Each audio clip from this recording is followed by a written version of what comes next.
And we're live. The meeting will please come to order. This is a regular meeting of the Board of Trustees of the Village of Wilmette. I now ask the clerk to please call the roll. And trustees, just so you know, you're all muted right now, so you'll have to unmute. Trustee Sullivan. Here. Trustee Barrow. Here. Trustee Dodd. Here. Trustee Kurzman. Here. Trustee Kennedy. Here. Trustee Plunkett. Here. President Belinsky. Here. So we're all here. We obviously have a quorum. This meeting is being conducted remotely via the Microsoft Teams software, and I'll now ask Peter Skiles, our Director of Administrative Services, to explain some logistics to members of the public joining us tonight. Thank you, President Belinsky. Okay, so everybody will have started this meeting, like President Belinsky just said, muted tonight. And when he calls for public participation, you can toggle your mute status by clicking on the microphone icon in the meeting toolbar. And depending on if you're using a Windows PC or a Mac or iOS device, that toolbar may be in a different spot. It could be up near the top of your screen or down towards the bottom center of your screen. So you're just looking for a microphone icon to do that. And those joining by audio conference can toggle their mute status by pressing *6 on their phone. And just a reminder, or just to mention, that if you're having technical difficulties providing your comments, you can head over to the YouTube live stream that will be discussed here momentarily, provide your comment there, and I will read it back into the meeting. Thank you. Thank you, Mr. Skiles. So for those watching this video in the future, the state of Illinois is currently under a gubernatorial disaster proclamation, which was issued by Governor Pritzker due to the coronavirus global pandemic. As a result, all in-person village government meetings have been canceled. However, the state has amended the Open Meetings Act to permit electronic meetings of governmental bodies like the village board during a gubernatorial disaster proclamation. So we are conducting our business tonight in compliance with the new provisions of state law. As usual, the meeting is being broadcast live on our local access cable channel number 6 and on the internet at our YouTube channel. And I'll read the URL for you. It's youtube.com/user/villageofwilmette/live. So if some are watching on cable and want to be able to use the public comment mechanism that's on YouTube, you can switch over. Again, youtube.com/user/villageofwilmette/live. Recording of the meeting will be archived on the village's YouTube website, as we do with all of our televised public meetings. Now, a remote meeting obviously requires a different mechanic for public participation. So to ensure our residents, business owners, and other interested parties have the opportunity to participate in this meeting, we've solicited public comment prior to the start of the meeting via email. So if you send an email to publiccomment@wilmette.com prior to the start of the meeting, your email has been provided to the board members, and it will be included in the minutes of the meeting, but it will not be read out loud during the meeting. Members of the public who are watching the broadcast can participate during our designated public comment periods by submitting comments through the YouTube live chat feature. And if you do that, a member of the village staff will read your comment to the village board. Now, for those of you who have connected to the meeting via Microsoft Teams or via the telephone, at the appropriate time, I'll ask people to speak up if they'd like to make a public comment. Because of the logistical difficulties of not being together in person, I will first just ask people to identify themselves as someone who would like to address the board. I will assemble a list, and then I will call on individuals person by person for their turn to speak. For people speaking during public comment, they will be allotted 3 minutes to address the board, just as they are during an in-person meeting. All comments from the public, regardless of how they are received, will be recorded in the meeting minutes as we typically do. So I'm going to mute everyone here. Where is that?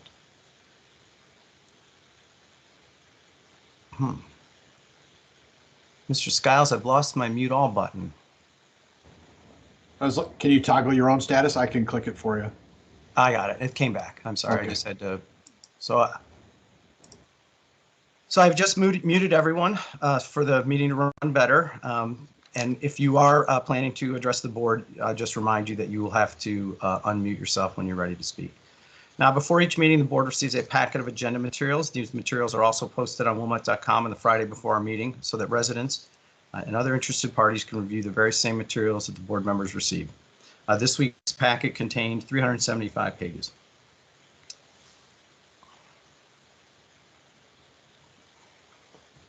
Next item on the agenda is item 2, public comment. At an in-person meeting during the public comment section of the meeting, individuals are allotted up to 3 minutes to address the board on an item which is not on the agenda tonight. However, as I said, this meeting is being conducted remotely, so public comments which were submitted by email in advance of the meeting have been provided to the board members. They are part of the public record of the meeting, but will not be read aloud during the meeting. If you are watching on YouTube Live, you can now submit comments for the village staff to read. You can find the chat window to the right of the YouTube Live video window and type in there, and the staff will read your comments. While they are typing, I will ask if there are any individuals who have connected to the meeting via Microsoft Teams or via the telephone who would like to address the board on an item which is not on the agenda. I would ask people to identify themselves now, and I will compile a list. Michelle Thorne. Okay, Ms. Thorne. Thank you. Anyone else who'd like to address the board?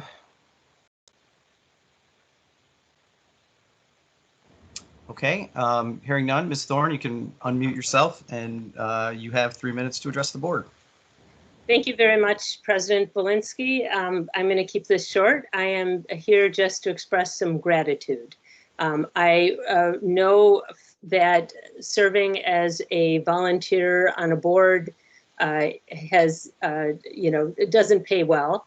I've been an officer of a number of boards in Wilmette.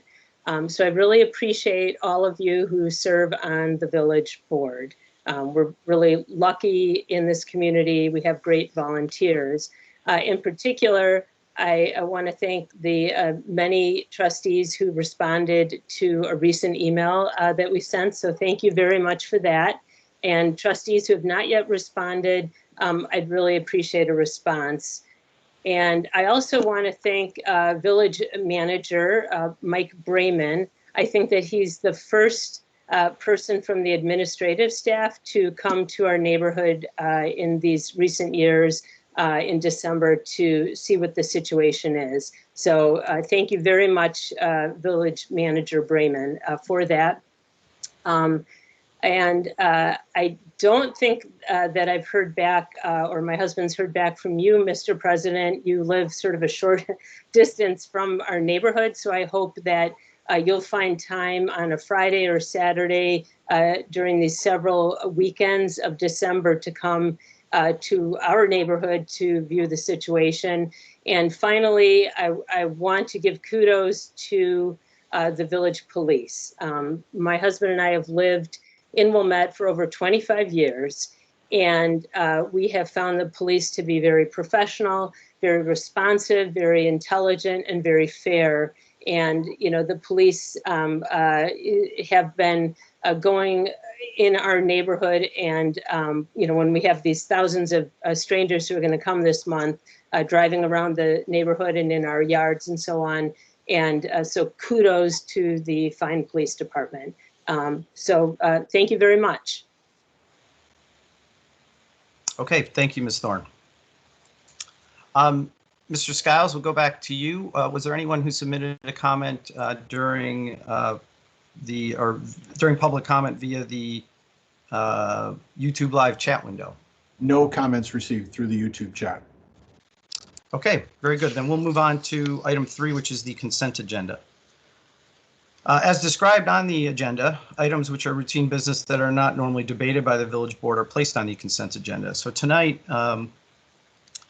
again, all items that begin with the number 3 are on the consent agenda. So tonight that consists of starting with item 3.1 all the way through item 3.25. Items on the consent agenda are up for approval tonight. If an item is not removed by a member of the audience and it's not removed by one of the trustees, the item will be approved and it will not be discussed. So I'll begin by asking if there's any member of the audience who would like to remove an item from the consent agenda. So I will go through the same process for public comment. So people who are watching on YouTube Live should now submit their requests. And if there's any individuals who have connected to the meeting via Microsoft Teams or via the telephone who would like to remove an item from the consent agenda, I would ask those folks to please identify themselves now and identify which item you'd like to remove from the consent agenda. And just a reminder, you do have to unmute yourself to speak. Okay, hearing none, I would ask Mr. Skiles, were there any requests via YouTube Live to remove an item from the consent agenda? No requests received, President Belinsky. Thank you, Mr. Skiles. So are there any items that any of the trustees would like to remove from the consent agenda? And again, reminding you guys, you have to unmute yourself. Okay, hearing none, may I have a motion to adopt the consent agenda? So moved. I believe that was trustee Sullivan. Is there a second? Second. That was trustee Kennedy. Would the clerk please call the roll on the motion to adopt the consent agenda? Trustee Sullivan. Aye. Trustee Barrow. Aye. Trustee Dodd. Aye. Trustee Kurzman. Aye. Trustee Kennedy. Aye. Trustee Plunkett. Aye. And President Belinsky. Aye. So the motion carries. The consent agenda has been adopted. If you are here for an item on the consent agenda, or if you're watching for an item on the consent agenda, nobody's here tonight, it has been approved. And I will clarify for people who are watching. Again, all the items with the number that begin with the number 3 have been approved. And that includes land use items 3.5, 3.6, 3.7, 3.8, and 3.10. So if you're here for one of those, it was just approved. There'll be no further discussion of those items or any of the other items on the consent agenda. So you are free to log up or hang up or however you want to describe it. But of course, you are certainly more than welcome to watch the rest of the meeting as well. So we'll move on to item 4, which is report of officers. The first item is item 4.1, which is request for executive session for discussion of the appointment, employment, compensation, discipline, performance, or dismissal of specific employees of the public body pursuant to Section 2 sub C sub 1 of the Illinois Open Meetings Act, and discussion of minutes of meetings lawfully closed under this act pursuant to Section 2 sub C sub 21 of the Illinois Open Meetings Act. So we'll move on to our report from our village manager, Mr. Brayman. Thank you, President Belinsky. I have one item tonight, and that's just to inform the community and the board that Village Hall will remain closed through December as we manage through the COVID-19 pandemic, but we will be open beginning Monday morning at 8:30 a.m., December 14th, to begin accepting petitions for April's municipal election for village president and village trustee. The hours and specifics of petition signature collections are posted on our website. For that first hour on Monday, December 14th, we'll be taking petitions in the Village Hall lobby, and that's to ensure proper distancing between village board candidates and park board candidates. After that, individuals can make appointments with the staff or come ring the doorbell on the second floor of Village Hall, and you can find more information on our website. Thank you. Thank you, Mr. Brayman. Next report is from our Corporation Counsel, Mr. Stein. No report, Mr. President. Next item on the agenda is item 5, report of the Liquor Control Commissioner. There's no report tonight. So we'll move on to item 6, standing committee reports. The first one is item 6.1, Land Use Committee, and that is Trustee Barrow. Thank you, President Belinsky. Tonight we have an update on the comprehensive plan rewrite, and I will turn this over to, I believe, John Adler to present this to us. Thank you, Trustee Barrow. I will, hold on one second, pull up the PowerPoint. And hopefully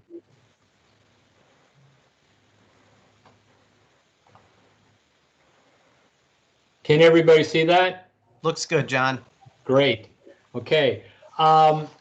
What I'm going to do is run through, well, a little bit of a background. The Plan Commission met 3 times, most recently on December 1st, to review the project objectives and the scope of services for the request for proposal for the rewrite of the comprehensive plan. On the first, they provided final comments, and that's the version you will see, but that you saw in the packet and that you'll see me discuss tonight. Should also mention that I did give a update on timing for the release of the RFP. We're hoping to have the RFP released on January 15th with a target date of mid-April for the village board to authorize the professional service contract with the consultant. The project objective that the Plan Commission and staff developed really is intended to let the consultants who are responding know what we're looking for them to do. The idea is not only to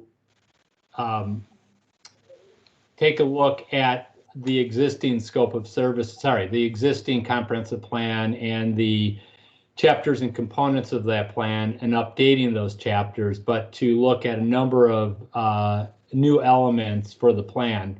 What you see here is actual breakdown of the elements chapters of the comprehensive plan. As I think we all know, this plan was written now 30 years ago, and a lot has changed since then. These items were some of the items that the Plan Commission came up and staff came up with as being elements that we're going to want to have either added as standalone chapters or incorporated into appropriate parts of the plan.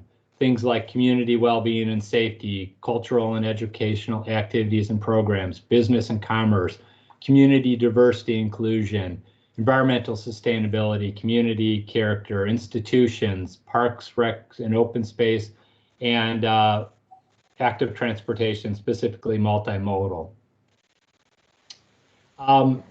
It's also going to be really important that the selected consultant provide a community engagement plan that will allow us to work through the remainder of the limitations we're going to have for in-person meetings with the pandemic. Things like stakeholder interviews, focus groups, community forums, public meetings, especially at the beginning of the process.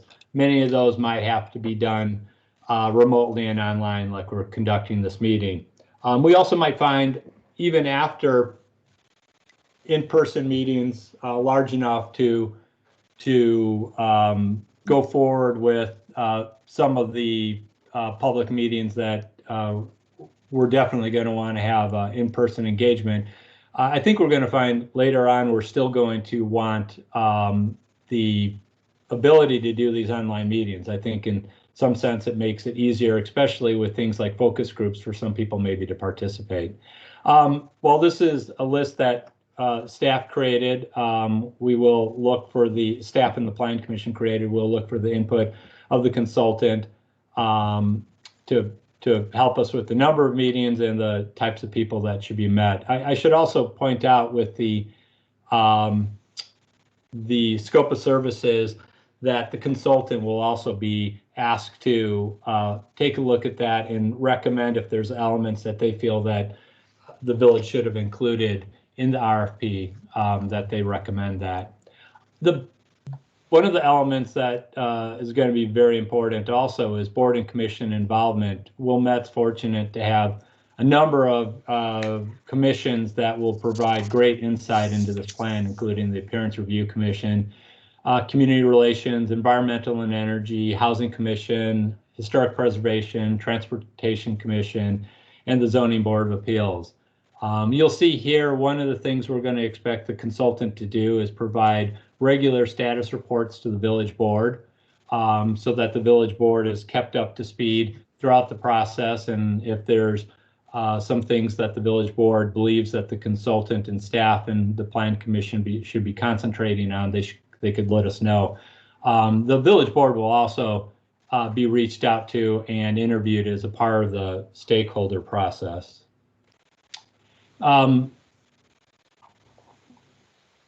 Also important is going to be looking at a number of sub areas, in particular the NR districts of Linden Square Ridge Road Corridor and the Green Bay Road Corridor. I think we all know the reasons why it's important to look at those, and so that's really going to be something that, you know, after we're done with this project, hopefully we will have a plan of attack on, you know, how to look at our land use to bring about the changes we're looking in those areas.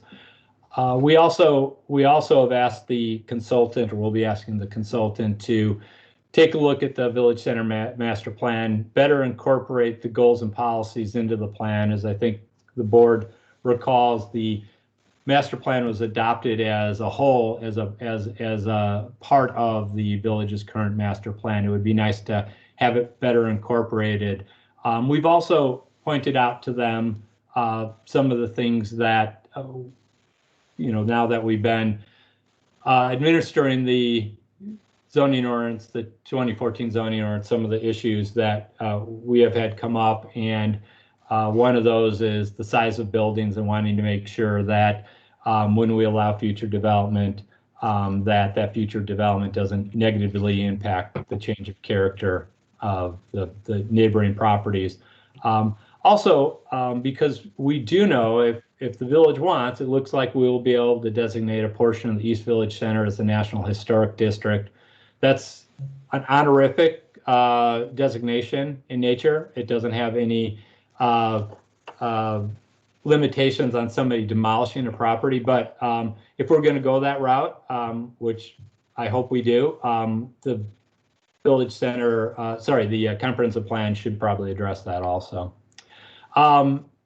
Really quickly, this is the overall time estimate. Again, we're looking to release the RFP at the middle of January. We're looking to hopefully award the contract in April, finalize the review process, and then hopefully begin in earnest spring, summer. And then it's probably a 1.5 to 2 year process. We'll know better after we select the consultant and understand the number of meetings that we're expecting that we're going to be holding to complete this process. So, Mr. Adler, would you go back to that slide? I mean, my recollection is, and it was prior to my joining the board, but my recollection is the Village Center Master Plan process took, 11, 12, 13 months, and that was just focused on a very small portion of the village. Yeah, I believe it was over a year, probably 1.5 years that it took. Right. So this is sort of normal for these kind of planning processes, in particular, given the desire to have significant comments from, community members and other stakeholders surrounding, the content, right? Yes, and when you look at the number of boards and commissions, which we're fortunate to have really qualified boards and commissions, but we're really going to want their input. And if you look at just the number of boards and commissions we're going to ask to weigh in on this, that's a number of meetings. Those aren't the type of meetings we necessarily want to combine those boards and commissions together to work on. So, it's going to be an exciting process, but it's going to be a process that's going to take a little time. Any questions for Mr. Adler? Trustee Kennedy, I see your hand has been raised. Sorry, I have a question. We happen to have sort of bifurcated government in Wilmette, which is not unusual in Illinois, where the park district is separate from the village, but that's not everywhere. Have we given any thought to opening up the master plan to consider things like parks and recreation and having them share in the cost? I don't know sharing the cost, but there is a part of this. We did have an element of open space and parks and recreation. So as you noticed in our current plan, that wasn't specifically right. But yes, we're expecting that to be touched on in this plan, and obviously their input is going to be paramount to making sure that that's a section of the plan that works well for the village. Because it seems to me that we're interested in that as well, if we're looking at this holistically. And is there some diplomatic way to think about cost sharing here? I think that the big question would be how much that element of the plan might be in relation to the overall development of the plan.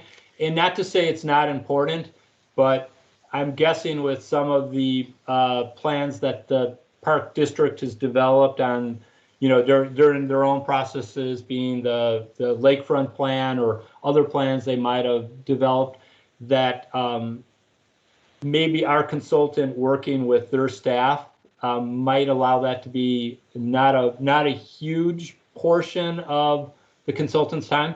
But if if in fact it takes more time, then maybe we're thinking that maybe there's a way we could look at that. Thank you. Other questions from the trustees for Mr. Adler? Just a quick, looking at that timeline, I think when you see the year 2024, that seems so far off. And a lot of the things that we are discussing, as part of the master, that will be in the comprehensive plan, such as the sustainability plan, affordable housing, developments in downtown.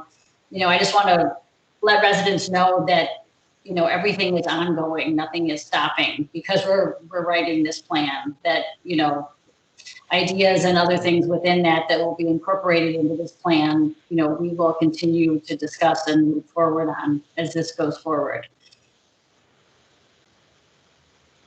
Right, and I think it's important also to note, I mean, Mr. Adler, you said there were already 3 Plan Commission meetings just on getting the RFP together, correct? Correct. Yeah, and all the meetings of all of our boards and commissions are public meetings, so members of the public are welcome to join in. And in this current environment where we're doing meetings remotely, it's quite easy to join and follow along with the proceedings. Have the Plan Commission, I'm sorry, Mr. Adler, the Plan Commission has approved the RFP, or they're going to approve the RFP, or do we approve the RFP at the end of the day? I mean, ultimately, we would want the village board to say that you're okay with the scope of services and the project objectives as presented.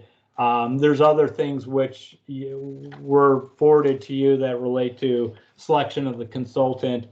Then the next step is to decide how we want the RFPs, the consultants to be reviewed, and we don't necessarily need to make that decision right now, but sometimes it would be the Plan Commission. They're going to administer it or oversee the creation of the plan, or it might be a couple of members of the Plan Commission, village board member of other boards and commissions. But that really would be the next step. If ultimately you're okay with the scope of services and the project objective, we would get it into the form of a RFP that we would release, working with our procurement officer. So are you looking for that tonight? Well, what I don't think there has to be any formal approval. I mean, many times RFPs like this are just developed by staff and released.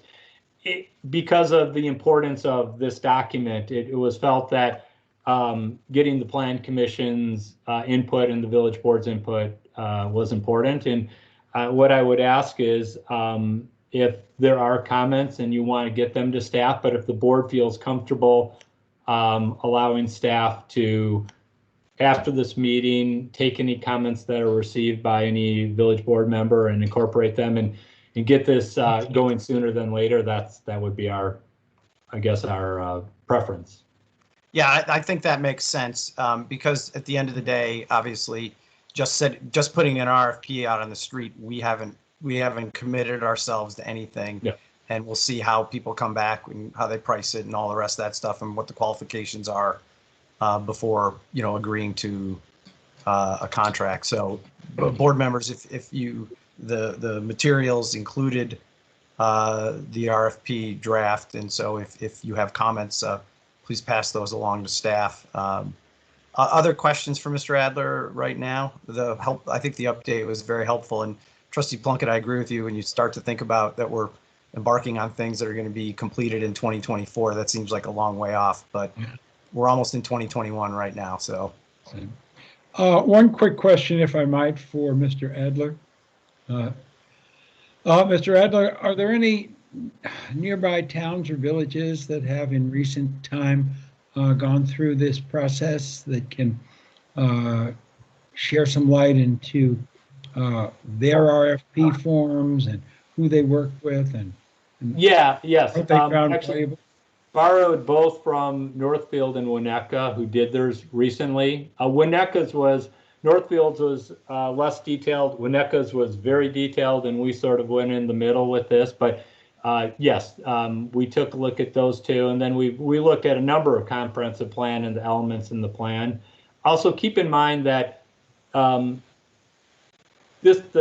scope of services, we could change that around, and my guess is we're going to want to after we meet with after we pick a consultant and the consultant brings their years of experience in to helping us, create this plan. But to answer your question, yeah, I think in 2017 Northfield did an RFP. In 2019 Winnetka did an RFP, and again, we borrowed from both those RFPs, and then obviously try to include some things that maybe weren't included in those RFPs. Is the Winnetka process still ongoing? I believe it must be, given I was actually right before the pandemic. I was interviewed by their consultant, so that would have been March of 2019. So I suspect, sorry, March of 2020. I suspect it's ongoing still. Okay. Thank you. Any other questions for Mr. Adler? Okay, hearing none. I don't know.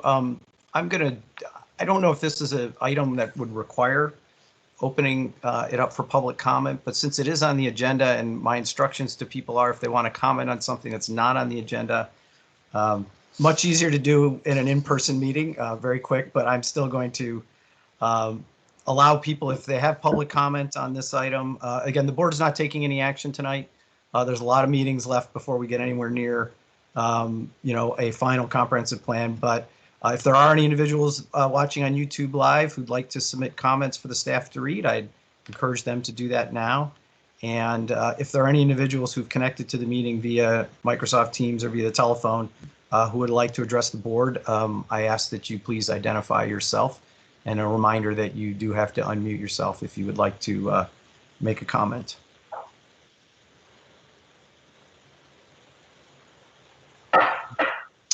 Okay, hearing none. Mr. Skiles, did anybody send us any information via YouTube Live? Yes, President Blinsky, there was one comment, a technical observation about the poor video quality, making the PowerPoint unreadable. Cindy Fay provided that comment. I provided some information in response explaining that we'll be updating the council chambers system to be fully digital, and thus we'll have a proper live stream broadcast to go with it in the first quarter of 2021. Yeah, and on YouTube Live, it's going to be clearer, correct?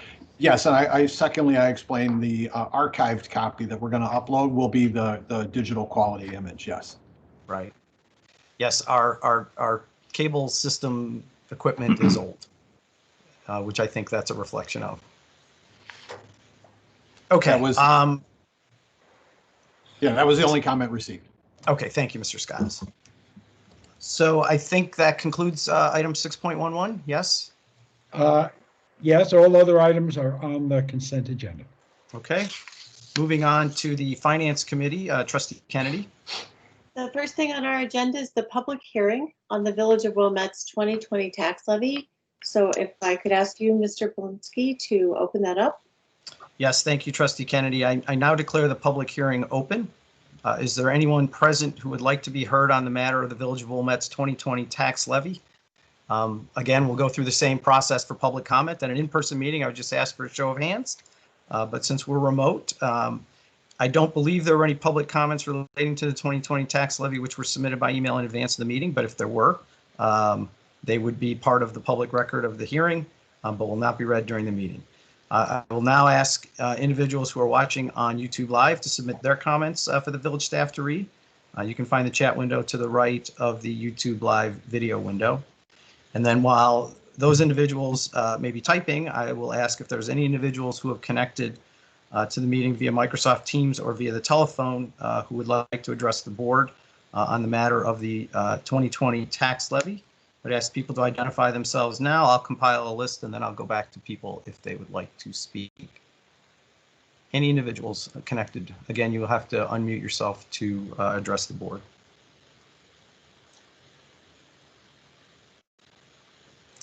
Okay, hearing none. Mr. Skiles, were there any comments submitted via the chat window?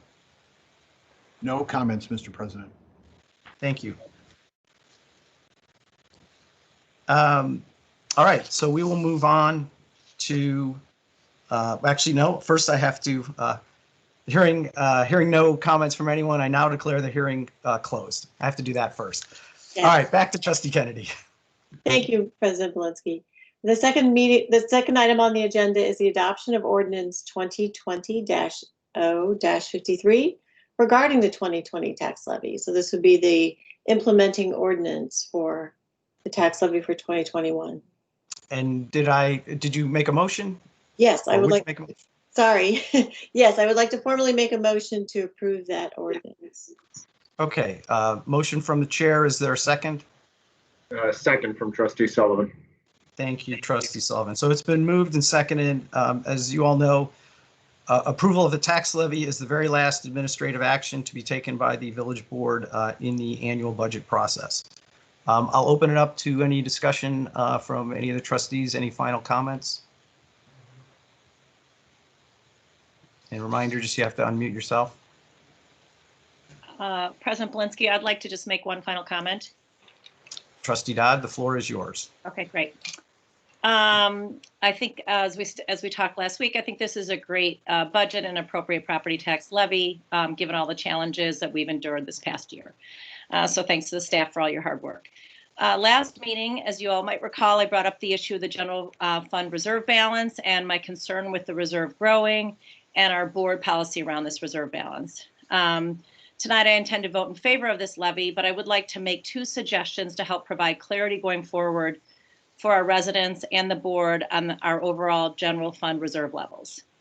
The first suggestion is I think we should ask the Finance Committee to review our current reserve policy and see if any changes should be made, if any. I think we could have clarity around our upper range for our reserve, a preferred level, a strategy for how we might draw down the reserve, and how quickly we should be doing this if we feel that that's necessary given given what the balance is. The second then would be I'd also like to ask staff, once our year end closes this year for 2020, to provide a report back to the board focused primarily on our final 2020 reserve balance and how it differs from our estimates. It would be also helpful to have staff kind of review our ending reserve balance for the past few years and explain why in some years our actual end of the year balance differs quite significantly from our estimated balance. I think by looking at our 2020 reserve balance, if it ends up being greater than what we anticipated, what the Finance Committee would do, and then the board deemed necessary, would help us review our reserve policy. This discussion would then allow us to start planning early how we might want to appropriately and effectively spend down the reserve. So I see those as two necessary steps, two things to suggest to the board that we might consider doing that I think would just help us really inform us going forward on ensuring we all have a good and solid understanding of what our reserve policy should be, and that to make sure that it meets the expectations of us as a board, but also the expectations as our residents. So I wanted to get some feedback from the other trustees and also from our village manager, Mr. Brayman, on how you feel about these two suggestions. Look, let me jump in first, Mr. Brayman. I think they're great suggestions. Certainly more clarity around our policies, both good for transparency and also for guidance to the staff. We have a high-class problem in that our reserves have exceeded 30% now for a couple of years. That certainly wasn't always the case, and definitely wasn't the case during the recession. So I think your suggestions are excellent, and the Finance Committee can take those up in the first quarter. I think that's a great idea.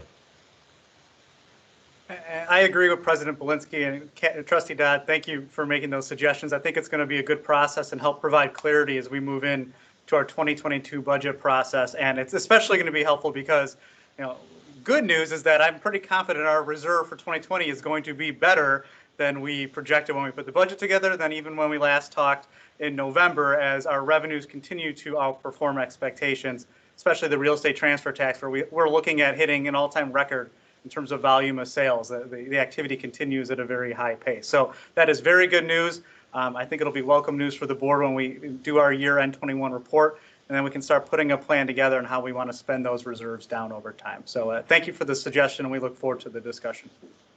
Yeah, I think it's Mr. Brayman's comments are quite a contrast to sort of the board's state of mind back in April when we were very concerned about what the impact of the pandemic was going to be on revenue with a vaccine, presumably very close at hand and potentially a light at the end of the tunnel. That's great news, but this extra diligence is very appropriate, Trustee Dodd. Thank you.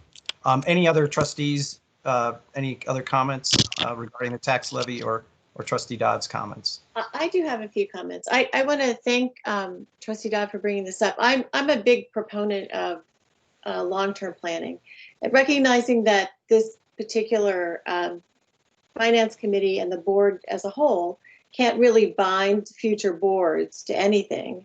I still think there's a great deal of advantage to planning ahead and to thinking about parameters and sort of guidelines for long-term planning. And if people in the future decide to reject that, they're free to do that. But I think that there's an advantage to not making decisions ad hoc year to year and having a sort of rationalized way of thinking about things like the reserve fund. And I would add to that in terms of things that we think about. I've noticed in the last few years, there's a statement in the budget every year that we like to keep the tax increase at below 4%. And I don't necessarily have an opinion one way or the other of what that number should be, but I think that we should have a rationale for thinking about it. We should have sort of parameters about what we look at when we look at tax increases and what's reasonable and what should play into that decision, and not just say it's our policy without any background for that. So I would like to add that to the Finance Committee agenda. And a third item that's been troubling me of late that I'd like to add to the Finance Committee agenda is the question of our local sales tax. Knowing that our local businesses have a very difficult time, given the cost of brick and mortar establishments, competing with online retailers, I would like to study the question of whether we are disadvantaging them and not helping our community by having this additional burden of a tax that sales online are not subject to. And I don't know what the right answer is, but I think that this is the kind of thing that we should study and think about as we go into the next budget cycle, or before we go into the next budget cycle, so that we sort of are doing it not just because it's what we've done in the past, but because we thought about it and come to a conclusion about whether it makes sense for the community as a whole. So I think it's great, and I applaud Trustee Dodd for coming up with the ideas, and although I've discussed some of these in the past with the staff, I think that we really should do some long-term planning and just stop making assumptions and start sort of thinking about why we do things the way we do them. And again, I know we can't bind future boards, nor should we be able to, but we can at least have a framework that we come up with that is rational and reasonable, and that we can justify, that other boards can use to whatever extent they want to use them. So I look forward to this. I think this is going to be exciting. Yeah, a good suggestion, Trustee Kennedy. And I would say that to some extent, having been on the board for 10 years now, a lot of these rationales exist, but they aren't articulated well. Correct. And so, to the extent that some sort of budgeting principles, which will help guide the staff, and frankly, in many cases, maybe the very principles that are guiding them, but that aren't, articulated clearly, that certainly can be only additive to both the process and to, the overall result at the end. Absolutely. And also, times change and circumstances change. The retail environment today is not the retail environment of 30 years ago. And so it makes sense to kind of look at what it is now and what our policies do that impact that environment, and what the trade-offs are. So, right, and look, state law is just changing too. So we have a new environment with the online sales tax being collected by the merchants as opposed to in the use tax and it being allocated differently. And so that's all good stuff to look at for sure. I totally agree. So thank you to everybody who wants to undertake this, because I think it's terrific. Okay, any further discussion? And I would just comment that all trustees don't feel the need to make a comment here at this point in time. We've already said our thank yous on the budget last week, so. Not trying to squelch a comment from the trustees, but all right. So last chance, any additional discussion? Trustee Sullivan, you've unmuted. Like the finance committee is going to be busy, so I'm just worried to be piling on. Go ahead. Fair enough. I don't mind. Committee again? I think the two of you are, if I'm not mistaken. And Trustee Dodd, are you the third, or Trustee Plunkett, are you the third? That's me. Okay. All right, very good. Any further discussion? All right, we had the public hearing already, so we don't have to take public comment on this one. Would the clerk please call the roll on the motion to adopt ordinance 2020-0-53 regarding the 2020 tax levy? Trustee Sullivan. Aye. Trustee Barrow. Aye. Trustee Dodd. Aye. Trustee Kurzman. Aye. Trustee Kennedy. Aye. Trustee Plunkett. Aye. President Belinsky. Aye, so the motion carries. The ordinance has been adopted. And back to Trustee Kennedy. I believe that's the end of the Finance Standing Committee report. So on to the Administrative Standing Committee. Yes, Trustee Dodd, administration. All items were covered on consent. So item 6.4 is the Municipal Services Committee. Trustee Sullivan. We have one item this evening. It's item 6.41, which is presentation from the village staff and the Army Corps of Engineers regarding Lake Michigan shoreline regulation and protection. And I believe I'm going to turn it over to Mr. Brayman to start. Yeah, let me just make a quick comment. This was a request. I had asked the staff to make a presentation here. I'm sure I'm not the only member of the board who's received some questions on this. And when I had a conversation with staff, I realized it's pretty complicated, and I think there's quite a bit of community interest in this as well. So I think the staff did a nice job, and we do have some guests here tonight from the U.S. Army Corps of Engineers, so I appreciate them joining us as well. And now I'll turn it over to Mr. Brayman. Sorry, Trustee Sullivan, wanted to interject that there. All right, thank you, President Belinsky. And Dan, if you could go to the next slide, please. So, really excited that we're going to have this presentation tonight. This is a really interesting topic, and I think the board and the community are going to find it of value. Over the past many months, going back to the spring and summer, we've received a number of inquiries from residents regarding all the activity on the lakefront and wanting to make sure it was being reviewed by the proper authorities and was meeting the various federal, state, and local regulations. So this I think is going to be a helpful tool, as we get more inquiries where we can direct residents to this presentation and discussion as an educational tool moving forward. This is a complicated and complex topic, and I don't expect that we're necessarily going to answer all of the board's questions this evening. We'll do our best. If there are questions that we cannot answer, we'll bring those back to the board at a later date, or if there's questions that you think of after the fact, please let us know and we'll make sure to get you the answers. But we have the right people here. We're going to start out with a short one-slide presentation from our Corporation Counsel regarding the public trust doctrine. John Adler is going to discuss zoning along the lakefront, which is somewhat unique compared to other residential neighborhoods. And then Dan Manus will discuss our local engineering regulations and permitting procedures. And then we have representatives from the Army Corps of Engineers who will talk about their permitting process and the role they play. So please, at any time, trustees jump in, ask any of the staff questions. And as I said, if we don't have the answer, we'll say that and we'll come back with more information at a later date. So Dan, if you can go on to the first slide and we'll turn it over to Jeff. Thank you, Mike. So good evening, everyone.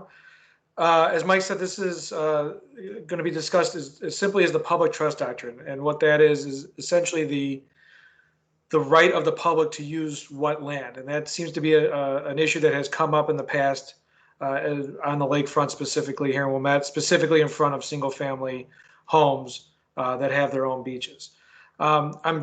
With every law, there's nuances, but this is the general law, and I tried to make it as simple and as concise as possible. So the water itself is a body of water in the United States. That water is held in public trust, and the public has a right to access it, navigate it, fish in it, boat, and recreate, in the water. And no one can take that away. And that could be whether it's 1 inch of water or 1,000 feet deep. But that lake belongs to the entire public. So the simple rule is, if your feet are wet, you have a right to be there. If your feet are in the water, you have a right to be there. And that's the calm water line. That's essentially where the water is not disturbed. You don't see any waves or anything, but where that water normally rests, that's the delineation point between private and public property.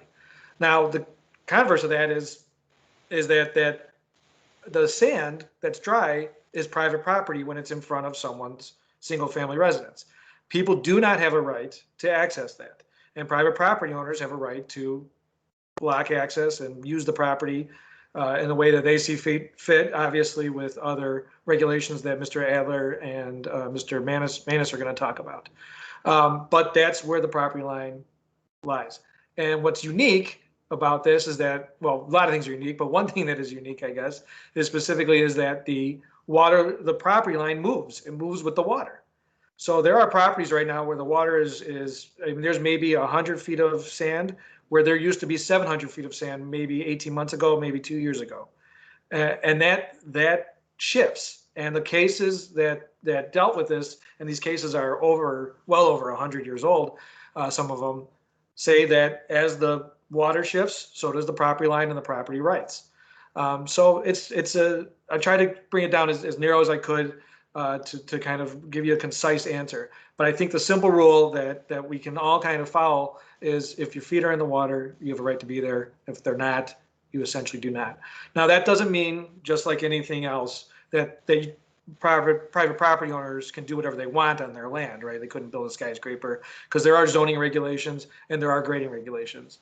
And so those still apply. And Mr. Adler is going to talk next about the zoning regulations, if there are no questions.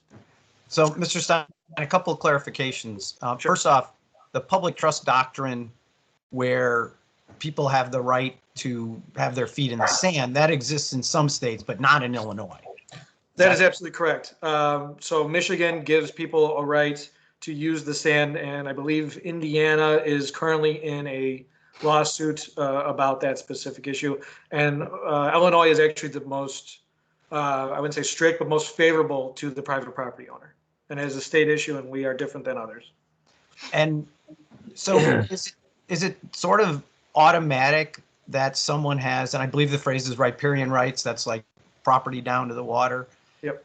So I know the private property in Wilmette that's on the lakefront has those rights, and the property extends all the way. Obviously, there are such things as public beaches like Gilson, where nobody owns that. But is that generally the presumption, that if someone has a lakefront lot in any area, that they would have those rights all the way down to the water line? Yes, Specific specifically in Wilmette, yes. I mean, those single family homes do own all the way essentially to the water line. You are right, though, there are other properties that are public properties, a public park, Gilson and Langdon, that are held for the public, and they can access the beach based upon the park district's rules. The same with our Elmwood Dunes. We have certain rules that the village regulate, but we own the right of way, or I'm sorry, we hold the right of way all the way to the lakefront, all the way to the water.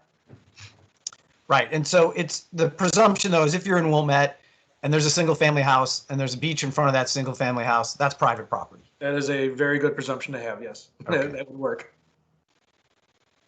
All right. Other questions for Mr. Stein? Yeah, Mr. Stein, so just, back to this, everyone has a right to access the lake waters. Can we kind of differentiate this? Because let's say Elmwood Dunes, you're not allowed to go swimming, or you're not allowed to, where is that differentiation of what, we're letting people do in the lake? It's a good Right. question. So we, as the village, as well as the park district, they The park district simply regulates the access to the water, and so does the village. So it says you cannot have a boat launch off of Elmwood Dunes. There's no swimming beaches, right, for the park district. We have every right to regulate that, and we do.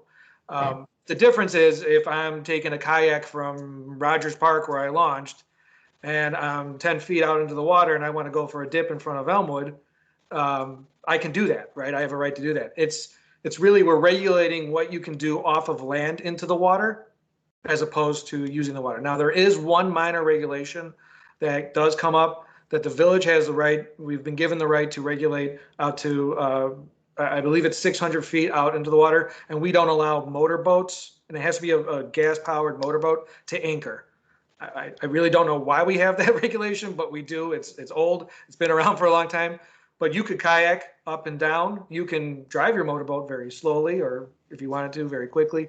However, to your point, Trustee Plunkett, we do, the village as well as the park district do have certain regulations for accessing the lake at certain points, and that's kind of what you just mentioned.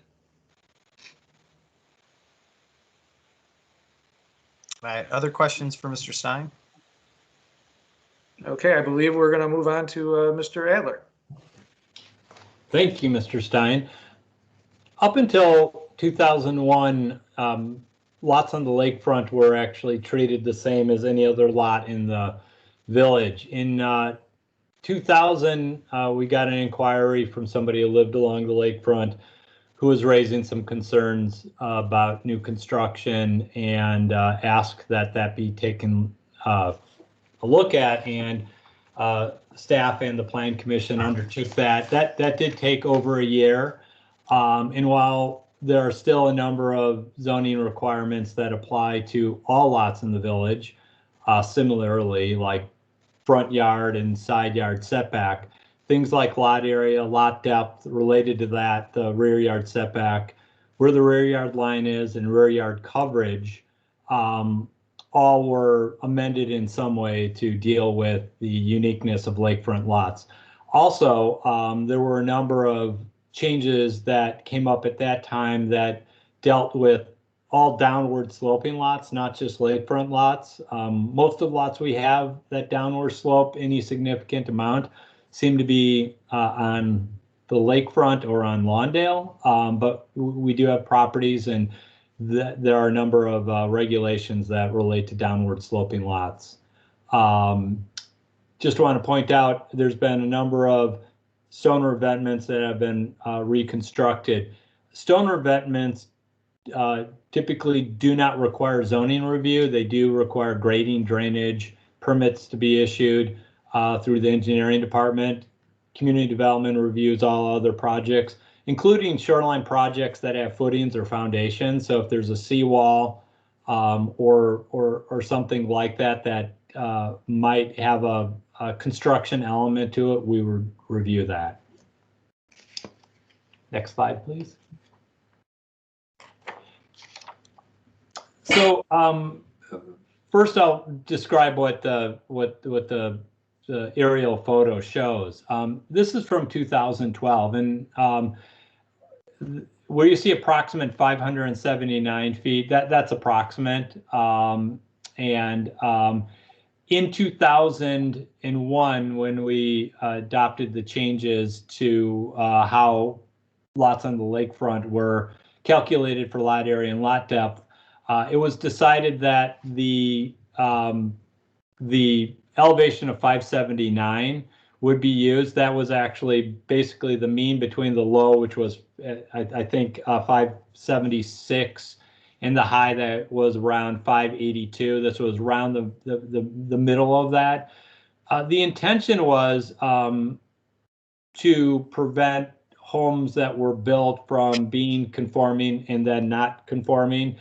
Give you an example, in December of 2013, when it was at a low of around 576, you had a number of additional feet that a house would have been able to use in their lot area to calculate the size of a home that they have.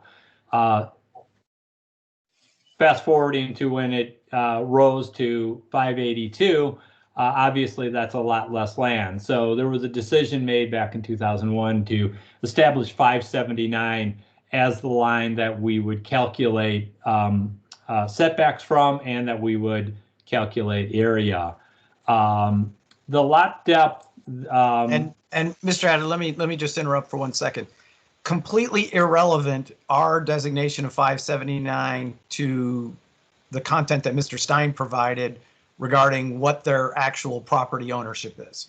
Completely, yes, absolutely. The idea was to establish a number that hopefully wouldn't fluctuate that greatly. I think because of some of the weather we've had in the last 3 or 4 years, that number probably has changed. I think it remained fairly constant for a while there. But yes, it is again solely for the purpose of calculating lot area and lot depth for the improvements on the property. The ordinance does say that the rear yard setback, the minimum rear yard setback, is in this case it's 50 feet from that 579, but no less than the base flood elevation, and that currently that base flood elevation is 585 feet. Now that applies to principal structures. There's things that we allow to actually encroach into the required rear yard. In a normal lot, that'd be a garage. It could be a shed. On lakefront lots, obviously, we've seen beach houses and fences. Now, just because we might allow something closer than that 585, that doesn't mean that it's permitted, because as we know, and we're going to find out further in the presentation, there's other jurisdictions that would take a look at that. And the other thing that we did, and this actually was a change that took place not in 2001, I think it took place a little bit earlier, is we do allow greater coverage in the required rear yard to accommodate installation of lakeshore erosion systems. And that actually was more important to the homes south of the harbor. For a long time, those homes didn't have beaches, and currently I think many of them don't, but that was necessary for some of them to do the shoreline protection a number of years ago. Next slide. I think these two images do a good job of showing the differences from 2012 to 2019. 2012, that 579 was fairly close to where the water line was. It probably was closer to 578, but you could see now that it's raised up to close to 582. There's significant loss of beach. And if we had, again, an image from December of 2013, we would be able to show you, again, the reverse, how these homes had much more beach in front of them than even in the image 2012 showed. This is just describing the downward sloping lot regulations. It used to be that height would be measured off the average of the side lot lines at the sidewalk. So you could imagine if the lot drops 20 feet to the rear, that makes for a very large structure. So a way to calculate that was developed. Also, floor area originally was just dealing with what floor area is above that grade as determined at the front of the lot. Now there's floor area that counts on these homes on these sloping lots. Below grade parking spaces, the only place that we actually allow them are in sloping lots. And then the only place that we allow basements for accessory structures are on things such as a beach house or a boat house. And I believe that concludes my presentation. Any questions?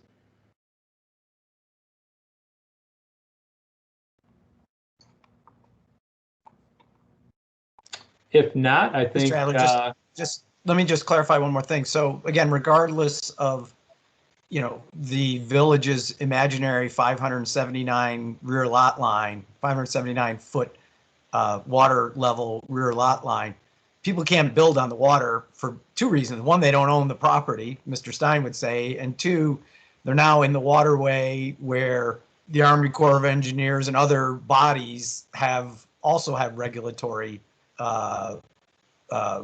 approval rights.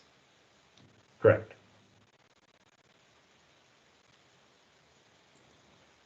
Any questions for Mr. Adler? I'm going to jump in here real quick. Before we move on to Dan, I wanted to just ask Mr. Stein one question to clarify, and it's very clear in the memo, but if you could just explain to the community, when the sand is wet, is that considered public or private property? So what you're talking about where the water has gone over the sand and then receded back into the lake like a wave because of wind. That is not the calm water line. The calm water line is when the water is undisturbed and essentially sits there. So think of a non-windy, calm day. That is when the delineation is determined. Your feet are wet, you're in public right of way or a public space, the lake. If your feet are not submerged in the water, you are on private property. Now that's also called the ordinary high water mark. Like President Belinsky brought up, there are other states that say you have the public trust right to that ordinary high water mark. Illinois does not. But I think, as we'll find out later in this presentation, that Army Corps of Engineers and IDNR clearly have jurisdiction within that particular area, including additional areas. So does that answer the question, Mr. Brayman? It does. Thank you. Thank you. Yeah, so just clarification, when people come and say, well, my beach house in Michigan or my beach house in Indiana, these are the rules. Illinois has its own set of rules. Absolutely.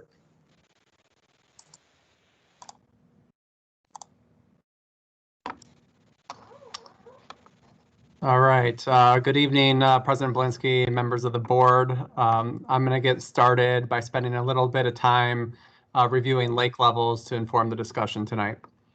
A good resource to track lake levels are weekly and monthly updates published online by the U.S. Army Corps of Engineers. For perspective on lake level fluctuations, it's good to know that the total range in lake level outcomes is 6 feet 4 inches, and that the average seasonal fluctuation is 1 foot. A popular chart that displays the long-term changes in lake levels is this monthly mean water levels chart. It contains data all the way back to 1918. The blue line on this chart is the monthly mean, and the red line is the long-term average. This is a snapshot on the presentation displaying from 1950 onward. It shows periods of highs and lows, which some of you may recall or have heard about. As you might suspect, rainfall plays an important role in long-term lake level. However, evaporation plays a substantial role as well. An example of this is the polar vortex winter of 2013 into 14, which produced record high ice cover and low air temperatures that significantly reduced spring and summer evaporation, leading to a sharp rise in lake levels. But prior to that, I recall people being very concerned about the extraordinarily low lake level in 2013. Right.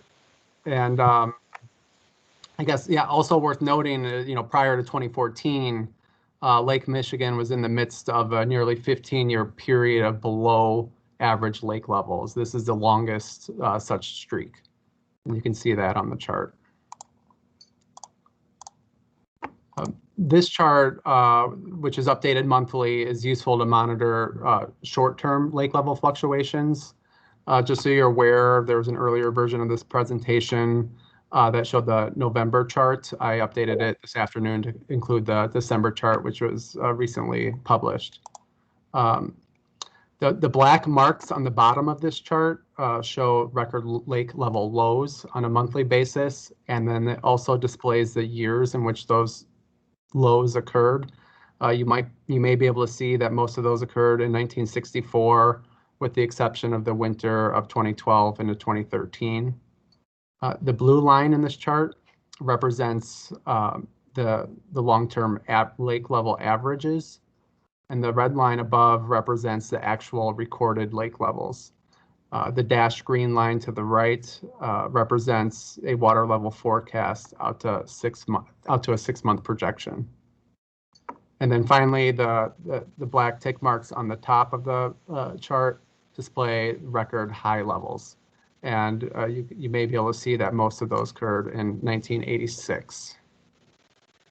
And Mr. Manus, so if we're reading this chart, the lake level is about 3 feet above where it normally would be.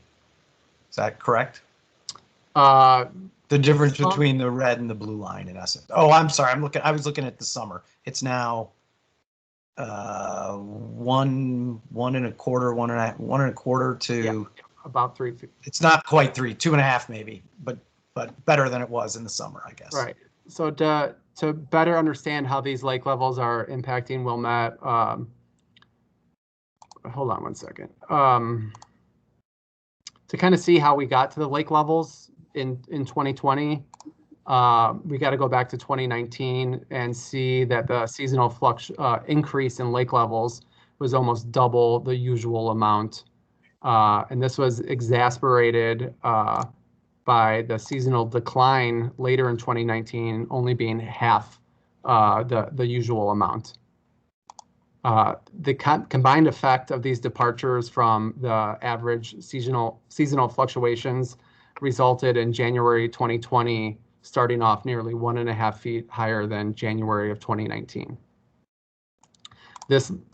What this led to was record lake levels from January of 2020 to August of 2020. Currently, there's a better outlook for the start of 2021. As the fall decreases have been steady at 2 to 4 inches per month. This November was nearly 3 inches below November last year, and we have decreases that are likely to continue into February. Mr. Manus, can I ask a quick question? Yes. Is there a calculation for how many feet of shoreline these, like, per foot of lake level that's up above? I mean, I think we can kind of tell it from the map that showed, how much the shoreline is diminished. But, if we're 3 feet higher than usual, how much shoreline has that taken up? Yeah, I'm not aware of any calculations. My understanding is the shoreline is always in fluctuation with erosion, littoral drift of material up and down the shoreline, but I'm not aware of a calculation of that sort. So to understand how these lake levels are impacting Wilmette, I wanted to provide a brief summary of the types of properties along the lakefront. Wilmette shoreline is approximately 2 miles in length, contains, single-family properties, multi-unit residential properties, as well as a mix of public properties. The private properties have been active implementing shoreline protection treatments. Since 2018, there have been a total of 9 projects completed and another 4 projects under review.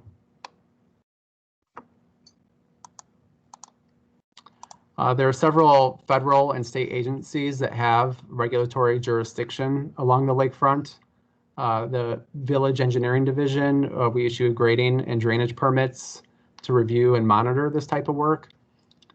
Staff will review permit submittal information, and we will not issue a permit without confirmation from federal and state agencies that they've approved the project.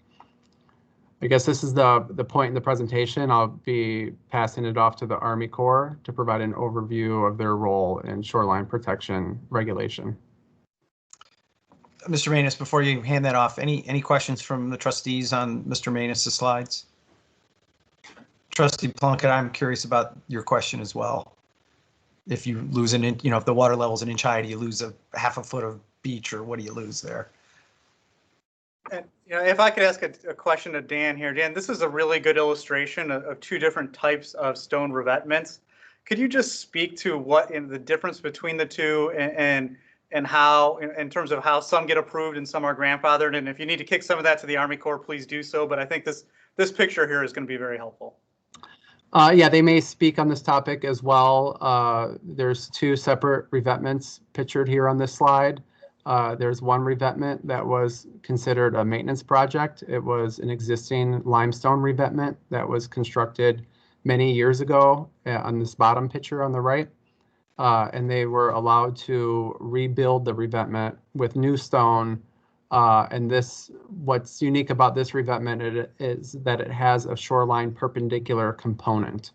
So it had a component of the revetment perpendicular to the shoreline, and then also it's an L-shaped, and it's got a parallel component as well.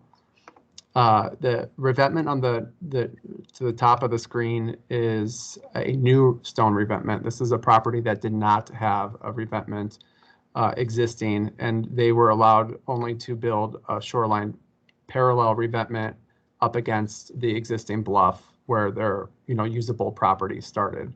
And this one did not have as much of a perpendicular component out into the water. And you can kind of see there's beach here that is walkable at this point, where in this other revetment that was a maintenance project that had the perpendicular component doesn't necessarily have as much walkable beach in front. And you can see they actually built stepping stones in that perpendicular component to allow people to walk across it.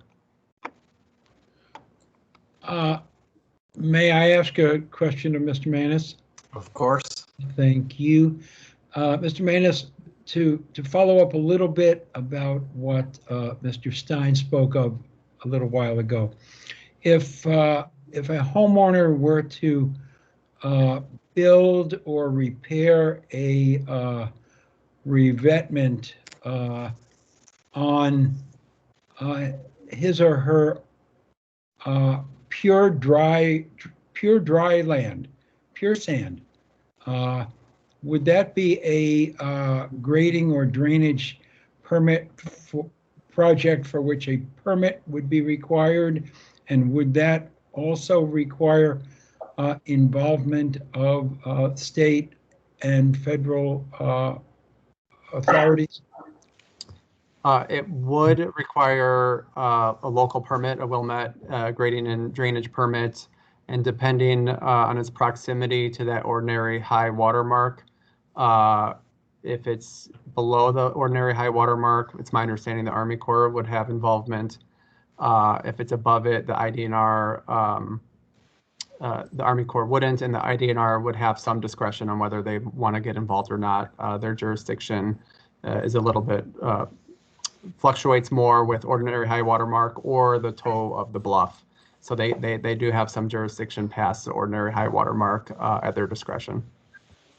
But they would be involved to either say yes or no, or we don't care at some point in that process.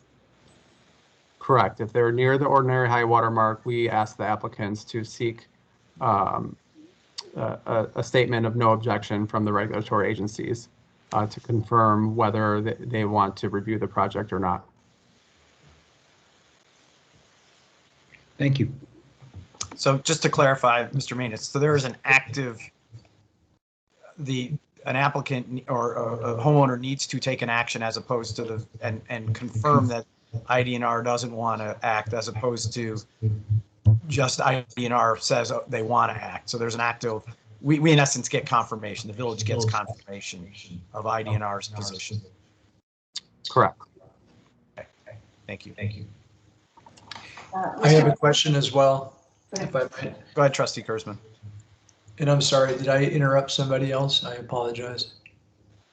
Yeah, my question is, was I inferring from Mr. Manis that perpendicular revetments are no longer the way that they are done, or there's something less current or antiquated about that L-shaped and the perpendicular element? It's not generally something the village would comment on. It would be something that would come from the Army Corps or the IDNR. I think the presenters later on might be able to speak on that a little bit better than I can. But yeah, that's our impression, is that we don't see the perpendicular components as much as the parallel components. Okay, thanks. Trustee Plunkett, did you have a question? It was very similar to Trustee Kurzman's. It was about the perpendicular versus the parallel. So We will be sure to ask the representatives from the Army Corps their point of view on that. All right, any other questions for Mr. Manus? Or if not, we will move on to our guests from the Army Corps of Engineers. Okay. So welcome. Thank you for joining us tonight. Hi, yes, thank you for having us here. We're always happy to have an opportunity for outreach and meet our local counterparts. So thank you again. I'm Caitlin Paskus. I'm a regulatory project manager with the Army Corps of Engineers. Soren's just pulling up the presentation now, and then he will give his brief introduction. So it's me, Caitlin Paskus, Soren Hall, and Kathy Chernich here. I don't know if you're able to unmute Soren. Yeah, can you hear me right now? Yeah. Yes, we can. Okay. Yeah, thank you. And yeah, I was able to just bring up the presentation here. And so I've been, my name's Soren Hall. I've been with the Army Corps for about 12 years and doing lakefront shoreline permitting during about half that time. So I started right around the time that the low lake levels were ending. So I've been able to kind of see it go from the low lake levels to the high lake levels, which has been interesting to see that, you know, the time that I've been doing permitting. So yeah, Caitlin's going to go ahead and start off the presentation for us, and I'll take the second half. Thanks, Soren. Kathy, are you on? Did you want to chime in real quickly before I get started? I think she may have called in, but okay. Well, I will. So she may, if she's trying to unmute, I don't know, Mr. Skiles, is it *6? If you're on a phone, correct. sometimes you have to do both. *6, Mr. President. Yes. Yeah. So *6, and then unmute your phone, and we might hear you.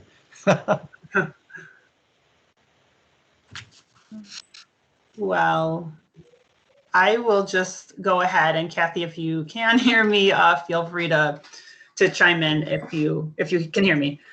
So this is our brief outline of what we will be talking about today, just a general history of the lake levels, and Dan did a great job of setting that up for us to talk about our presentation, the types of shoreline protection measures that we see around the Chicagoland area, the statutory authorities we have from Congress.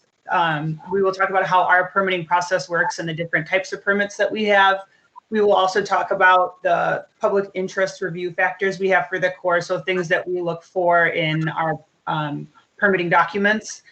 And then we will also talk about our pretty new Lake Michigan Regional General Permit, which is a type of permit, the ordinary high water mark, which is our jurisdiction line where we have our jurisdiction. And then we will also talk about the other state and potentially federal reviews needed for our types of permits.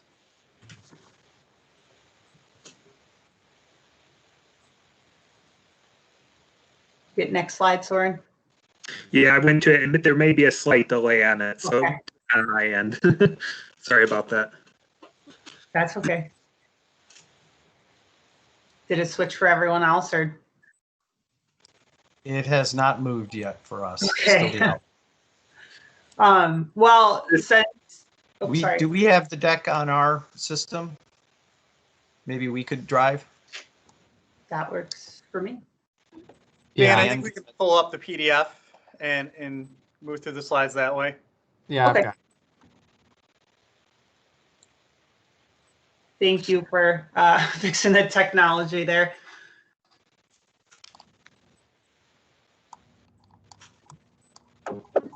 Okay, yes, this is working now. So again, thank you, Dan, for setting up the lake level discussion for us.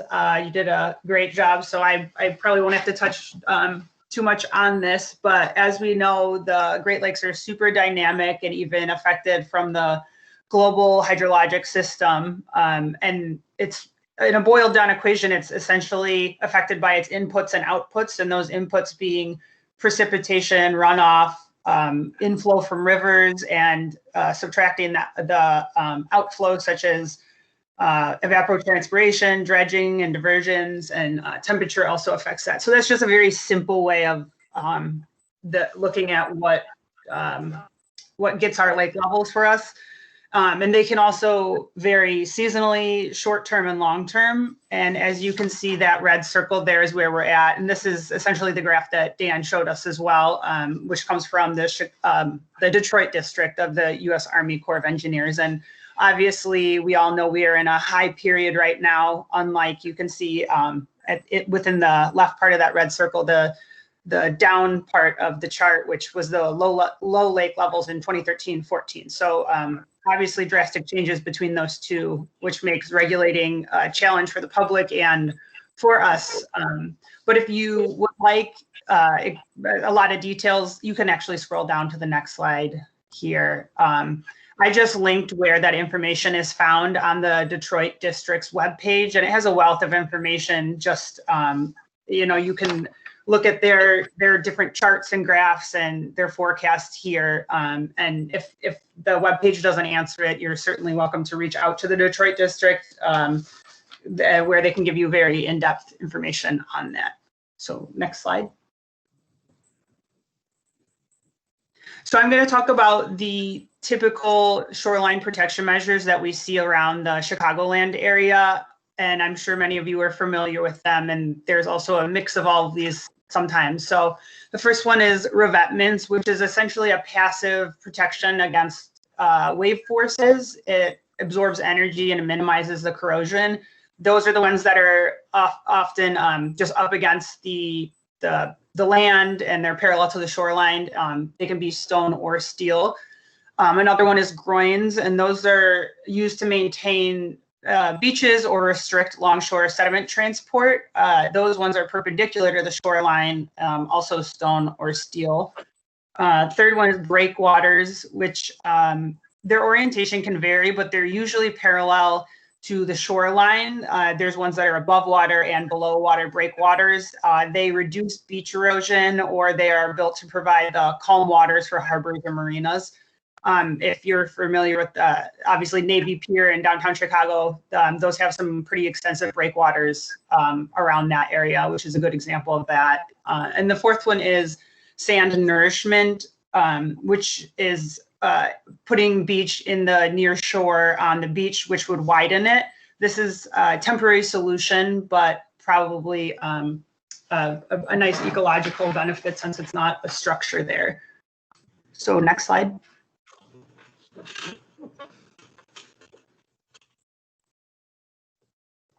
Thank you. So this is just an example of some of the structures I was talking about above. In the foreground on the left by the chairs, you can see a ramp. In the background, you can see a black steel seawall kind of deep in that background there. And then up close to us here, it's kind of a combo structure with a shore-connected groin and revetment. So there's different mixes of these types of protections on the lake, and they all have different pros and cons to them. And I would just briefly add in there, Caitlin, Sure. So this one, so that you get a little bit of an interchange of terminology at times when we're talking about these structures. And you may actually hear them called different things in different areas. I would call the structure out in the water, in the foreground, a shore connected breakwater. So it starts, pretty much perpendicular, or I'm sorry, parallel to the shoreline, but it curves to become perpendicular. And so, the perpendicular portion is, kind of what would be considered a groin if it were there in and of itself. But, as it's shown here, I would call that a shore connected breakwater. Yeah, great point, Soren. Thank you. Next slide. So these are the two main statutory authorities given to us by Congress that we have in our regulatory section, which is Section 10 of the Rivers and Harbors Act of 1899, which we just call Section 10 since it's a mouthful, and then Section 404 of the Clean Water Act. The Section 10 permits we have are for when there's work or structures that are in, over, through the regulated water body. And that stems from our way back in 1899, way back in the day, but essentially keeping navigable waterways. So that's the basis behind that one. And then the Section 404 of the Clean Water Act is one that we use more often, I would say, just in our general permitting. Both Section 10 and 404 are applicable to the Lake Michigan portion.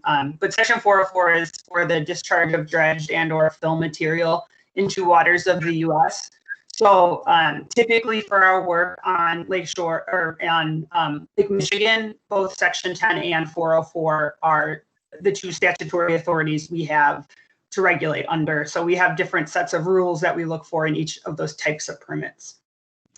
And just a quick question, clarification, much like Mr. Stein told us that people's property rights change, when you say over, under, or through regulated water, as the water levels change, it may not be the calm water level, it may be the high water level or whatever was referred to, but your authority changes over time potentially here. Is that correct?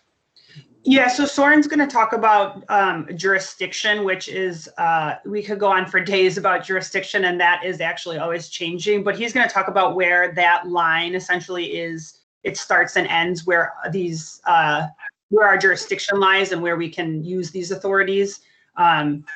So Soren, I think you will answer that question. Yeah, correct? then I will just draw the question and ask it again. Yes, exactly.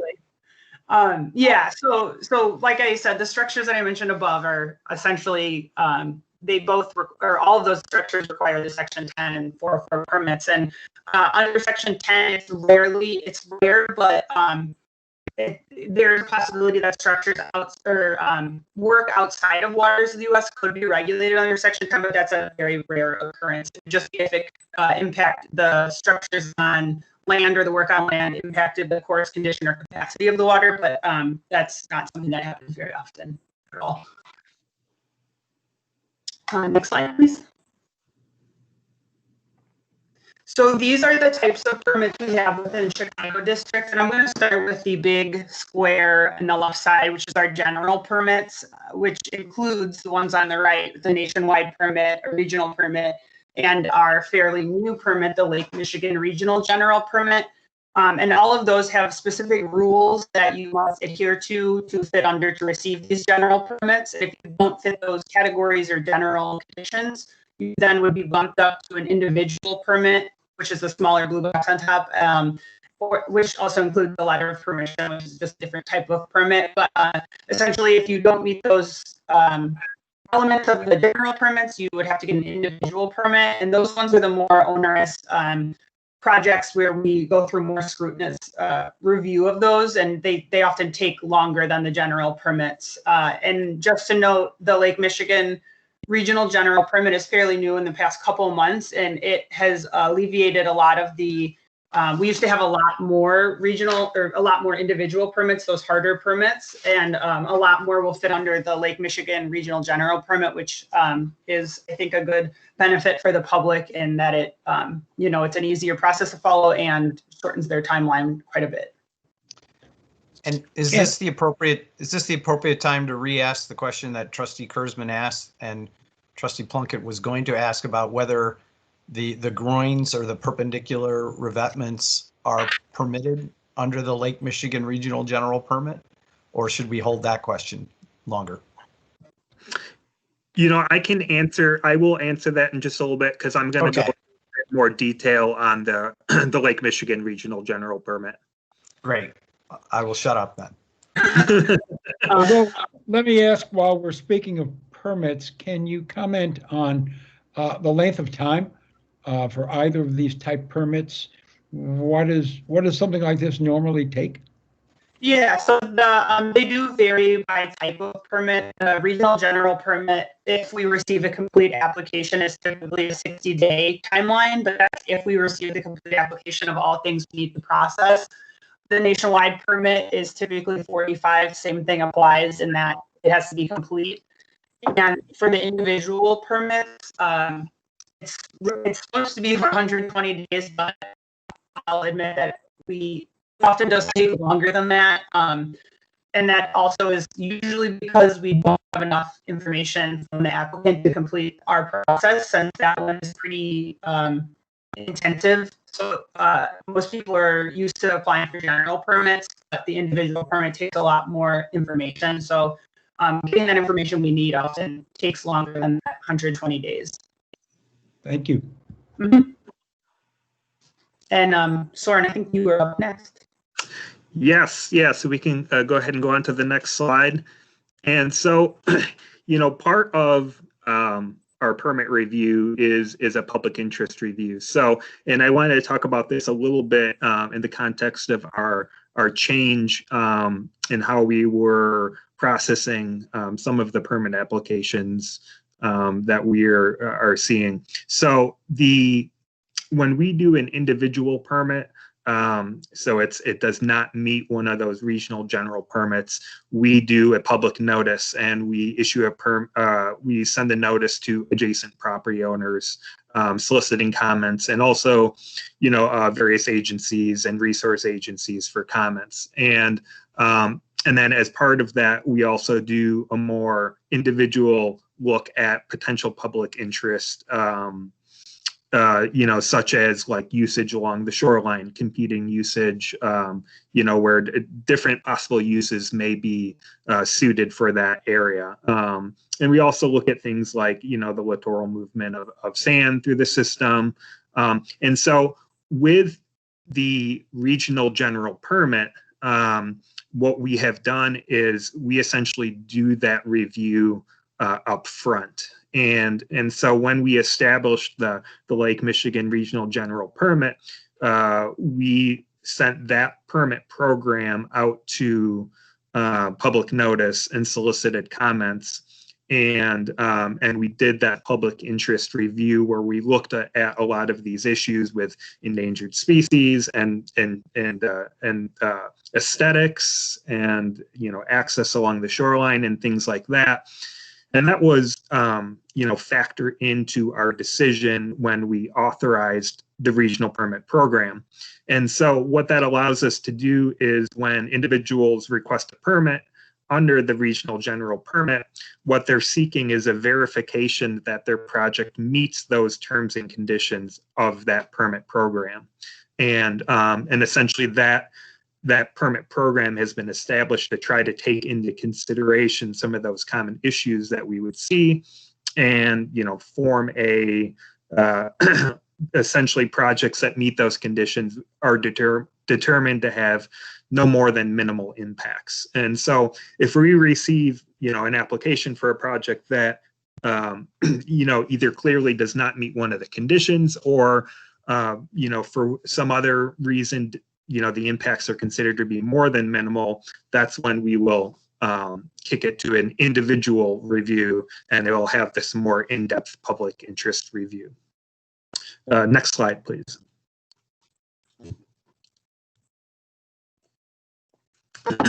So the Lake Michigan Regional General Permit went into effect October 1st of this year. And essentially what this allows us to do is it takes a lot of the typical type of shoreline protection projects that we were authorizing and allows us to do that more quickly.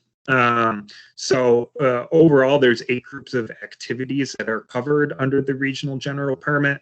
And I'm going to go through each one of those and in the upcoming slides here and focus primarily on those shoreline protection projects. So in this regional general permit it covers Lake and Cook counties in Illinois.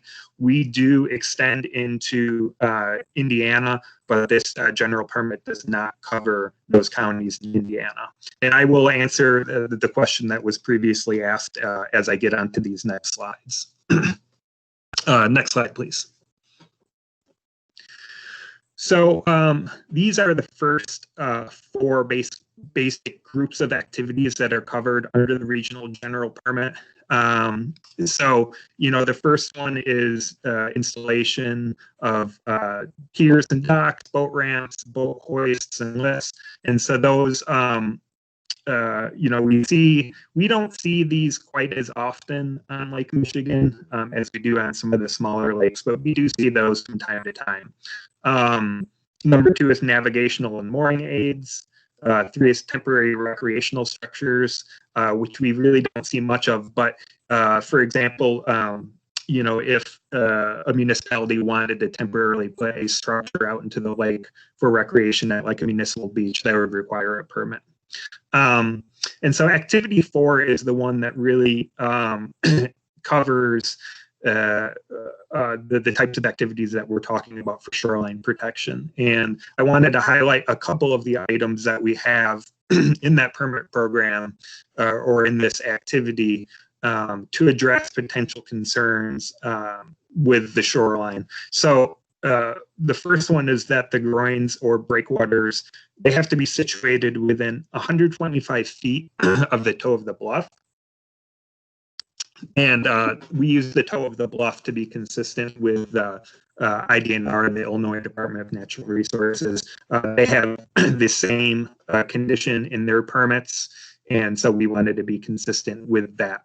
And so what that does is it just allows, essentially a limitation. It creates a limitation on how far out you can go into the water. And for the reason of trying to minimize potential impacts to the movement of sand along the shoreline. So if you put a structure out too far, it'll capture more sand. And you can see this in Wilmette. As you move south along the shoreline where a lot of the residences are, the beaches get larger as you move south because of the large structure that's been there historically, captures sand over time. And so because of that effect, and when that sand is captured, it robs essentially downstream areas of that sand. We've, incorporated this limitation in how far those structures can go out. In addition, if you do have a structure that extends perpendicular to the shoreline, like a groin or a breakwater, that has the potential to capture sand, as I discussed. And so when they install those structures, they have to be pre-filled with sand. So as they construct it, they add sand as well, up to what the expected capture volume is, and even 20% above that expected capture volume. And again, that's intended so that to try to reduce the effect of capturing sand to the detriment of downriver properties. Can you explain just a bit what does toe of the bluff mean? Sure. Yeah, and this can be a little bit tricky. Did I miss that? Yeah, the toe of the bluff is more applicable, in areas where there is a larger bluff. But essentially, that's the line where you see the bank come down to a point and then flatten out onto the beach. So at these points right now, what I've seen in your area in Wilmette is it's essentially where that erosion line is along the shoreline right now. But that line can move over time. Thank you. Sure. And next slide, please. And so I just wanted to show a little bit about some of those features that I was discussing. So essentially, this is a plan that we would see. This particular plan shows an existing structure, so that is existing stone, and there is a proposal to extend that stone in the area shown. And so one of the measurements we'll have is that 125 feet. So typically there'll be a mark, and I didn't include the sheet that showed the 125 feet because there's too much information on it and it would be hard to read, but essentially near where it says frame deck, where the grading contours end, that's around where the toe of the bluff would be, and they would measure out 125 feet from that for as far as the structures could go out.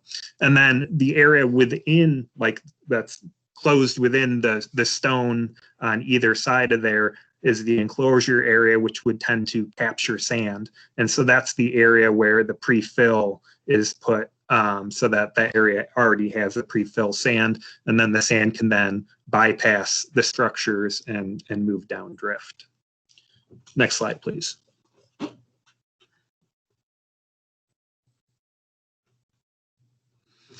And so the ordinary high water mark, historically, we had used a fixed elevation of 581.5, and that's what we had used for a long time. But there was really no statutory authority for us to use a fixed elevation because the ordinary high water mark is, by definition, intended to be determined based on site conditions. And this came up a few years ago when this changed, and then was kind of heightened in awareness when the actual resting level of the lake exceeded the ordinary high water mark.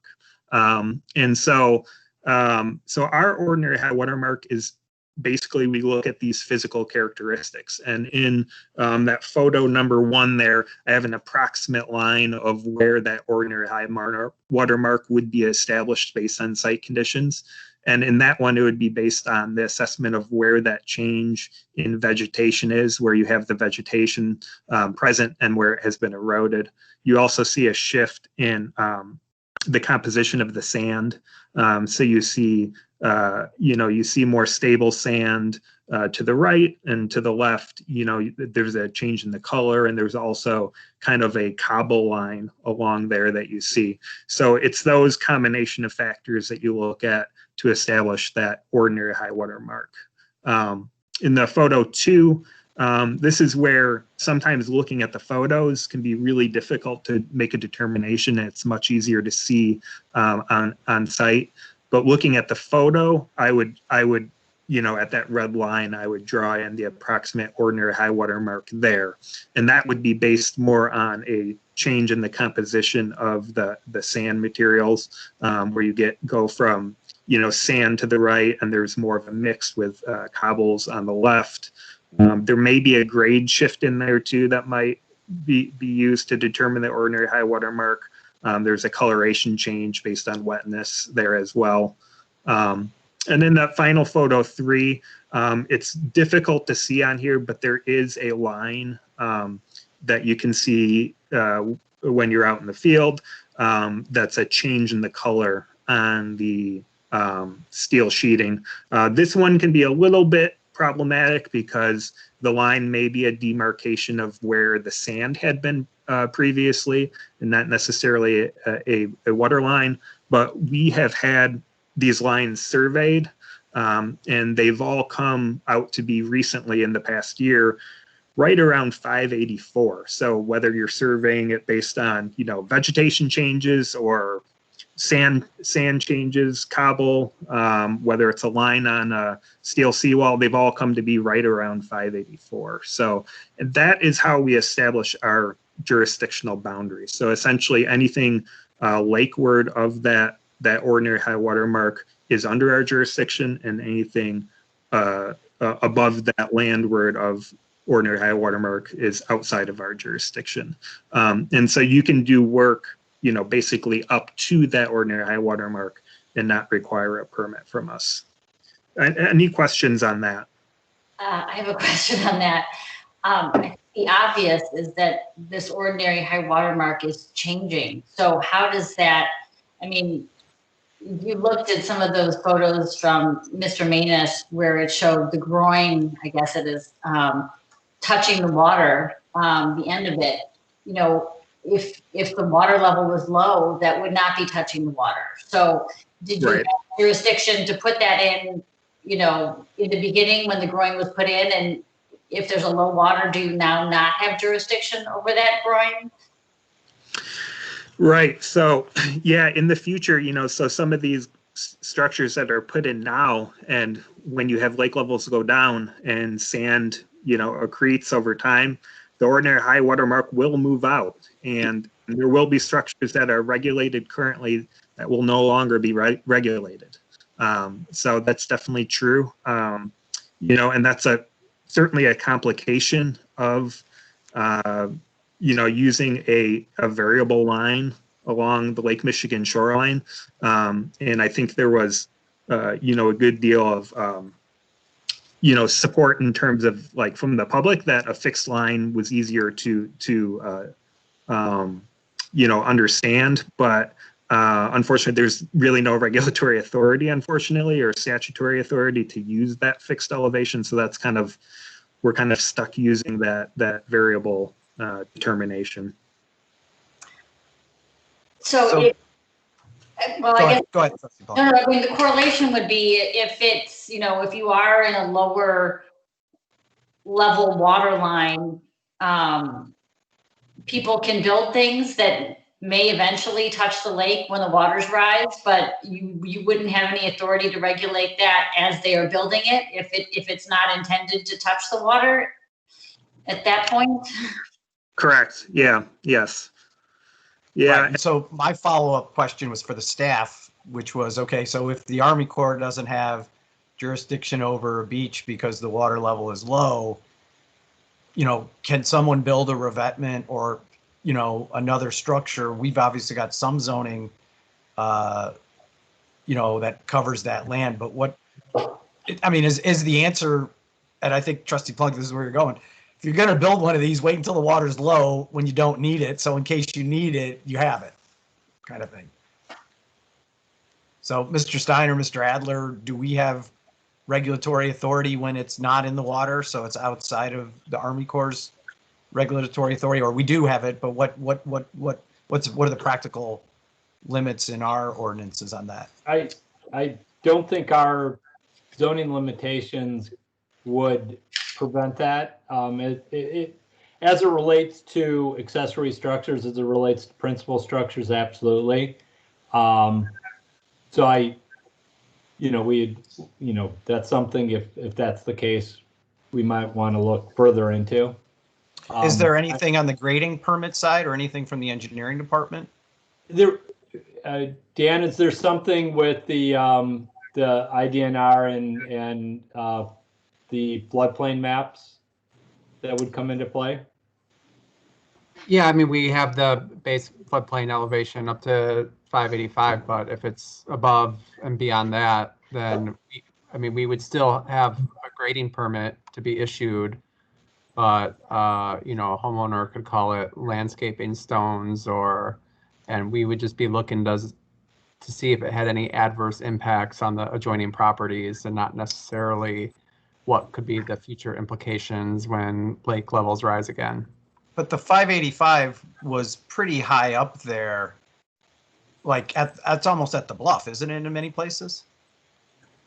I don't think there's any structures besides fences that were built below 585. I could be wrong, but I know that new beach houses and the new terraces that have been put down there were right close to that 585 line, but I do not think that they went further into the lake than 585. But we'd have to look at that, but I'm fairly confident of that. Yeah, I'm just looking at the maps that you guys provided earlier, that Mr. Adler, your presentation. It looks like, at least on the sites that are on this map, 585 is pretty high up there, and you're not sort of in the lake at that point, obviously. Correct. You will see waves wash up that high. I think we've seen that, but right, you're not in the lake. 585. And refresh my memory, if it's below 585, then IDNR has jurisdiction? Is that right? They're generally at the ordinary high water mark as well, or the toe of the bluff. Soren, is that your understanding as well? Yeah, sometimes our jurisdictional line lines up and sometimes it doesn't. When we were using 581.5, their jurisdiction was usually behind that. Now that we're more using the physical characteristics, I would say that our jurisdictional boundary is more similar. Well, the toe of the bluff is very different than the ordinary high water mark when the lake levels are low, right? Definitely. When the lake levels are low, a big difference.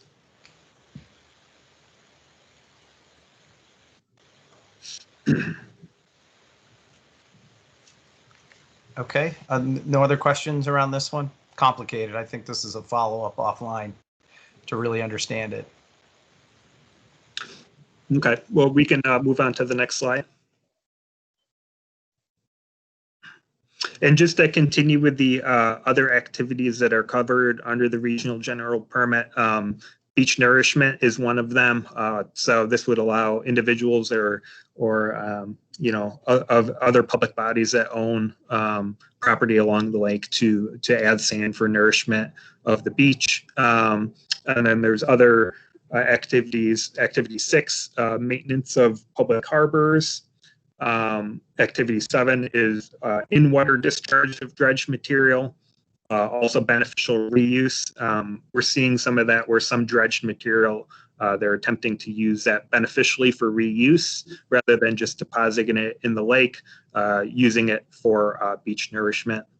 And then 8 is temporary structures or fill, and this is for removal of like wrecked vessels. You know, there's planes sometimes that are out there that are being salvaged or things like that. I've never been able to work on one of those projects. They sound interesting though. Next slide, please. So there are other, you know, agency reviews. You know, I work very closely with the Illinois Department of Natural Resources. That's the Office of Water Resources, and they deal with, you know, public trust. And they also issue permits as well. So, so Jim Casey is someone that I work with very closely when I'm reviewing my projects. We tend to talk about most projects together.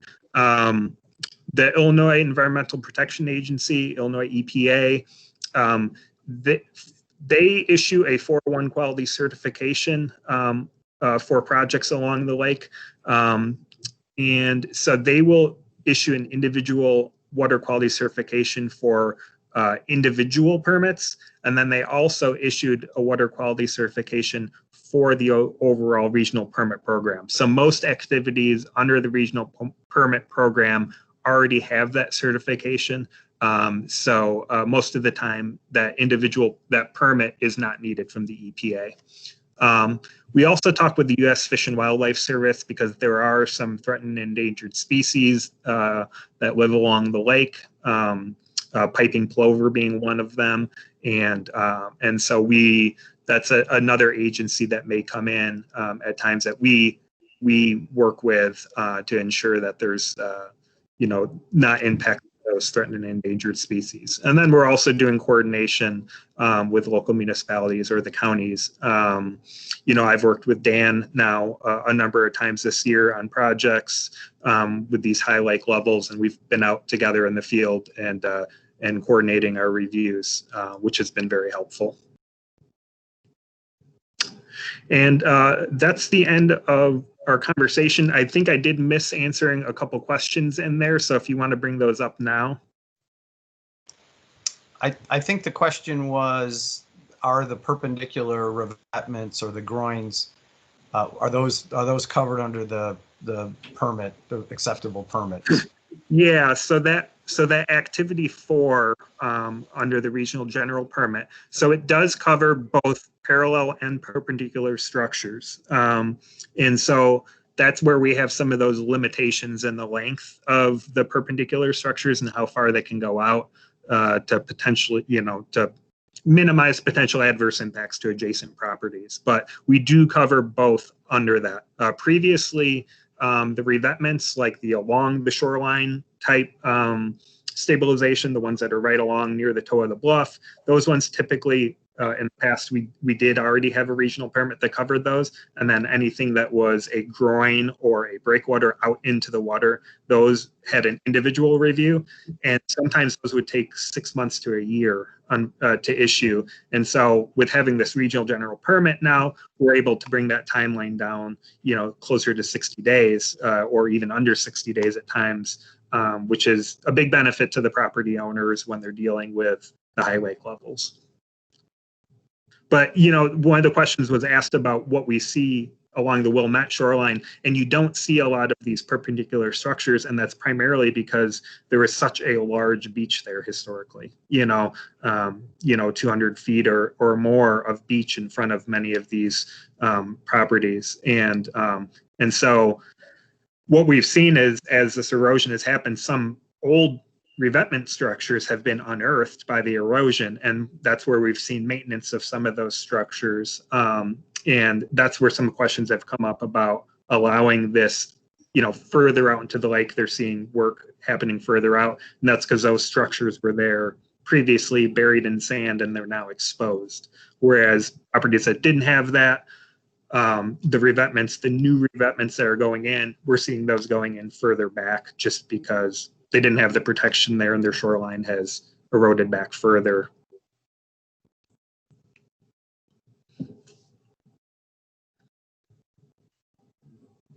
Thank you. Are there any questions for our friends from the Army Corps?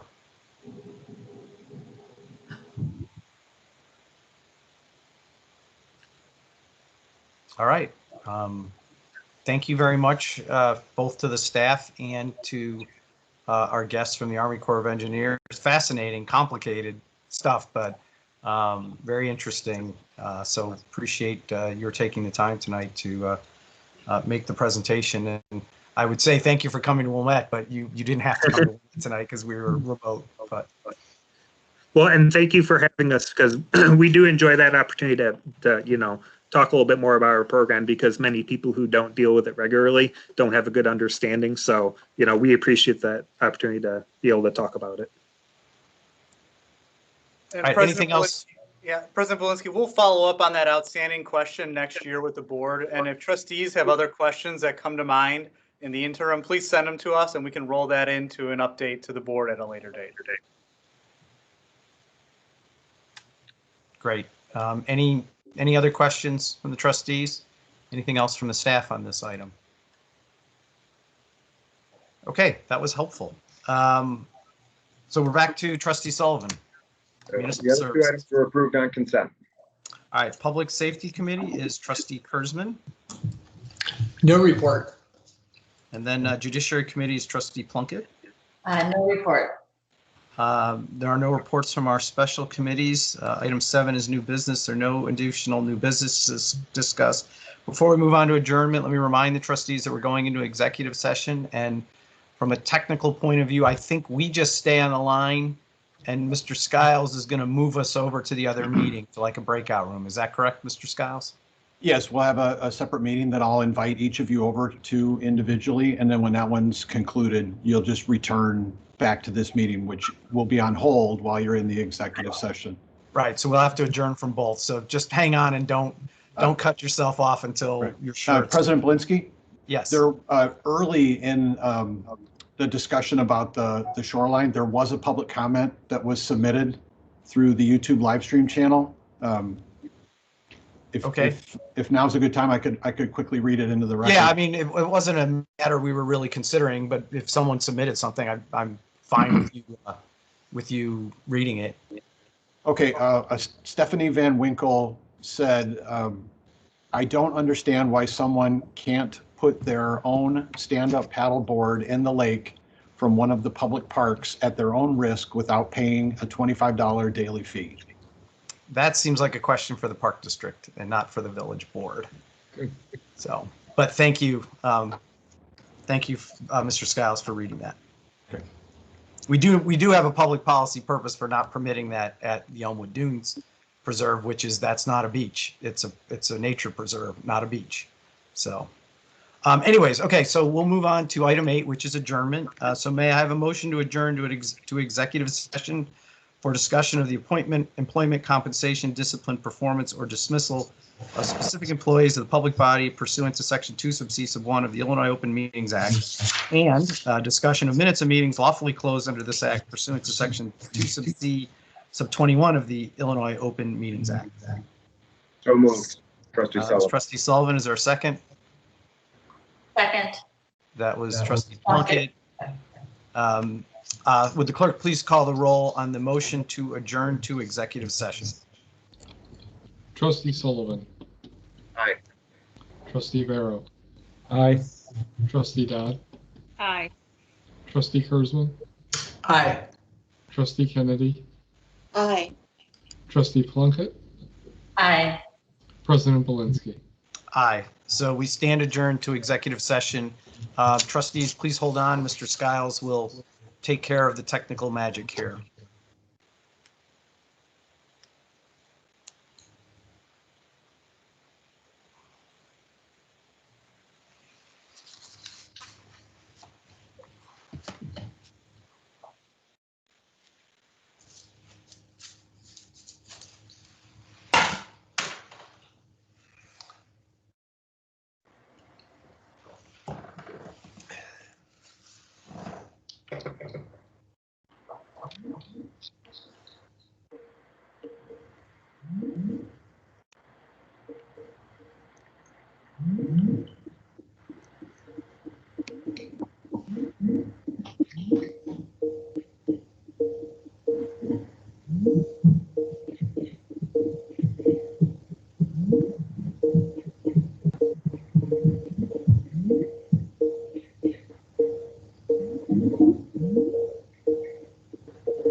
Okay, that's everybody. So Trustee Barrow, we're going to convene in about 5 minutes.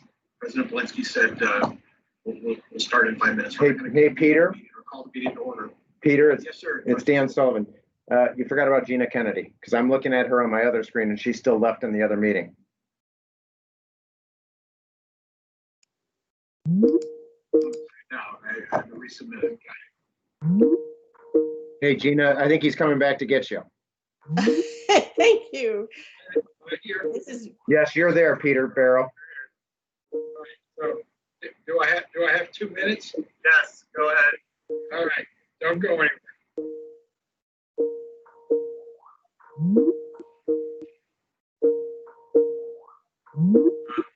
Mr. Raymond, would you be able to contact Mr. Hallgren about putting up that slide for the, we'll be right back?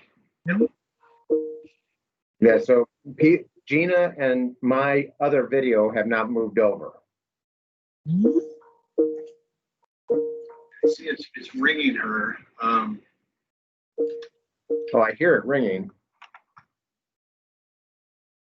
There, okay. There she is. Have I gone? No, Gina, I think you might, I see you on the other one. Huh. So I can't tell where I am. I see you. hey, Peter, Gina, Trustee Kennedy is still at the other one. Yep. Uh-oh.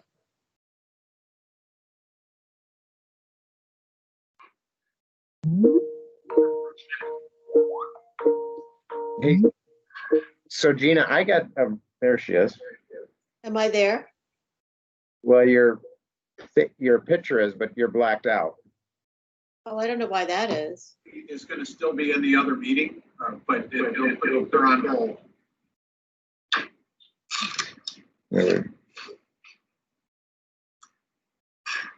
So that once I know for sure that all 7 trustees are here, I'll leave and go back to the other meeting to make sure everybody is properly on hold. Yeah, it looks like Trustee Kennedy is still in the other meeting, and so is my other screen. Not that it matters, because I deactivated this one. So when it rings, is there something we should click?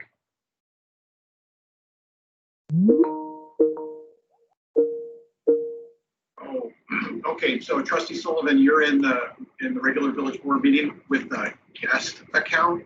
So I think at this point, it would be best if you just disconnected from that meeting and then rejoin when this one adjourns. Sounds good. And then Trustee Kennedy, can you hear me in this new meeting? I can hear you, but I don't know where I am. Oh, She might be hearing through my other speaker. I'll mute that. The only person whose face I can see is Dan's. meeting there, and I think she's clicking between it after she accepts my invite here. Do you want me to?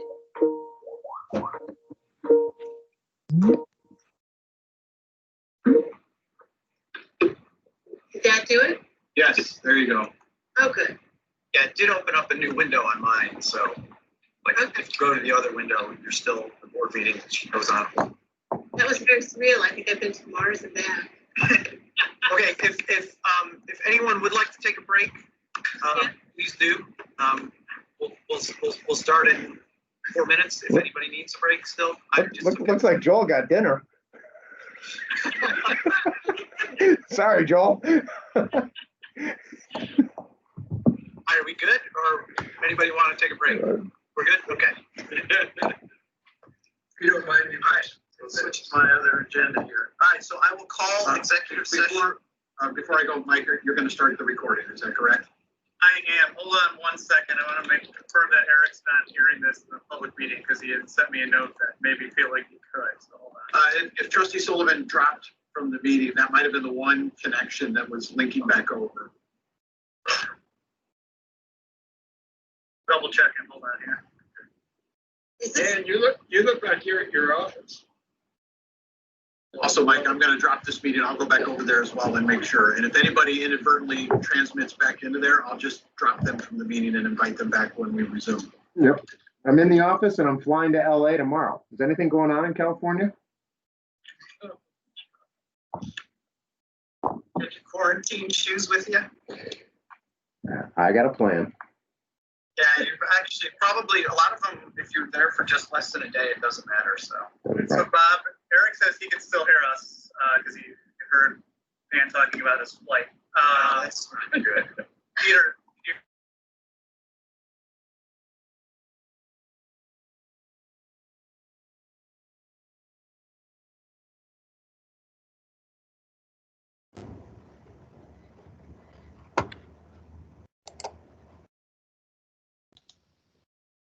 All right, Peter, can you hear me? Yes, sir. All right, let's see who's bleeding through here. Somebody might have two devices. I think it just stopped.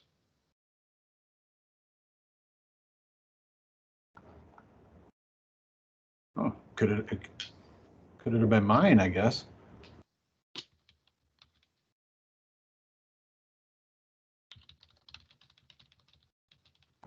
All right, we should be good to go then. Mike said they were talking, and I have not heard anything come through. Agreed. And I'll watch for anybody transmitting. So if something leaks through, I'll just drop them from the meeting really quick. Okay, and then is the screen up for the exec session? Yes. And then Mike's going to do the recording of the executive session and stop that. Perfect. All right.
No.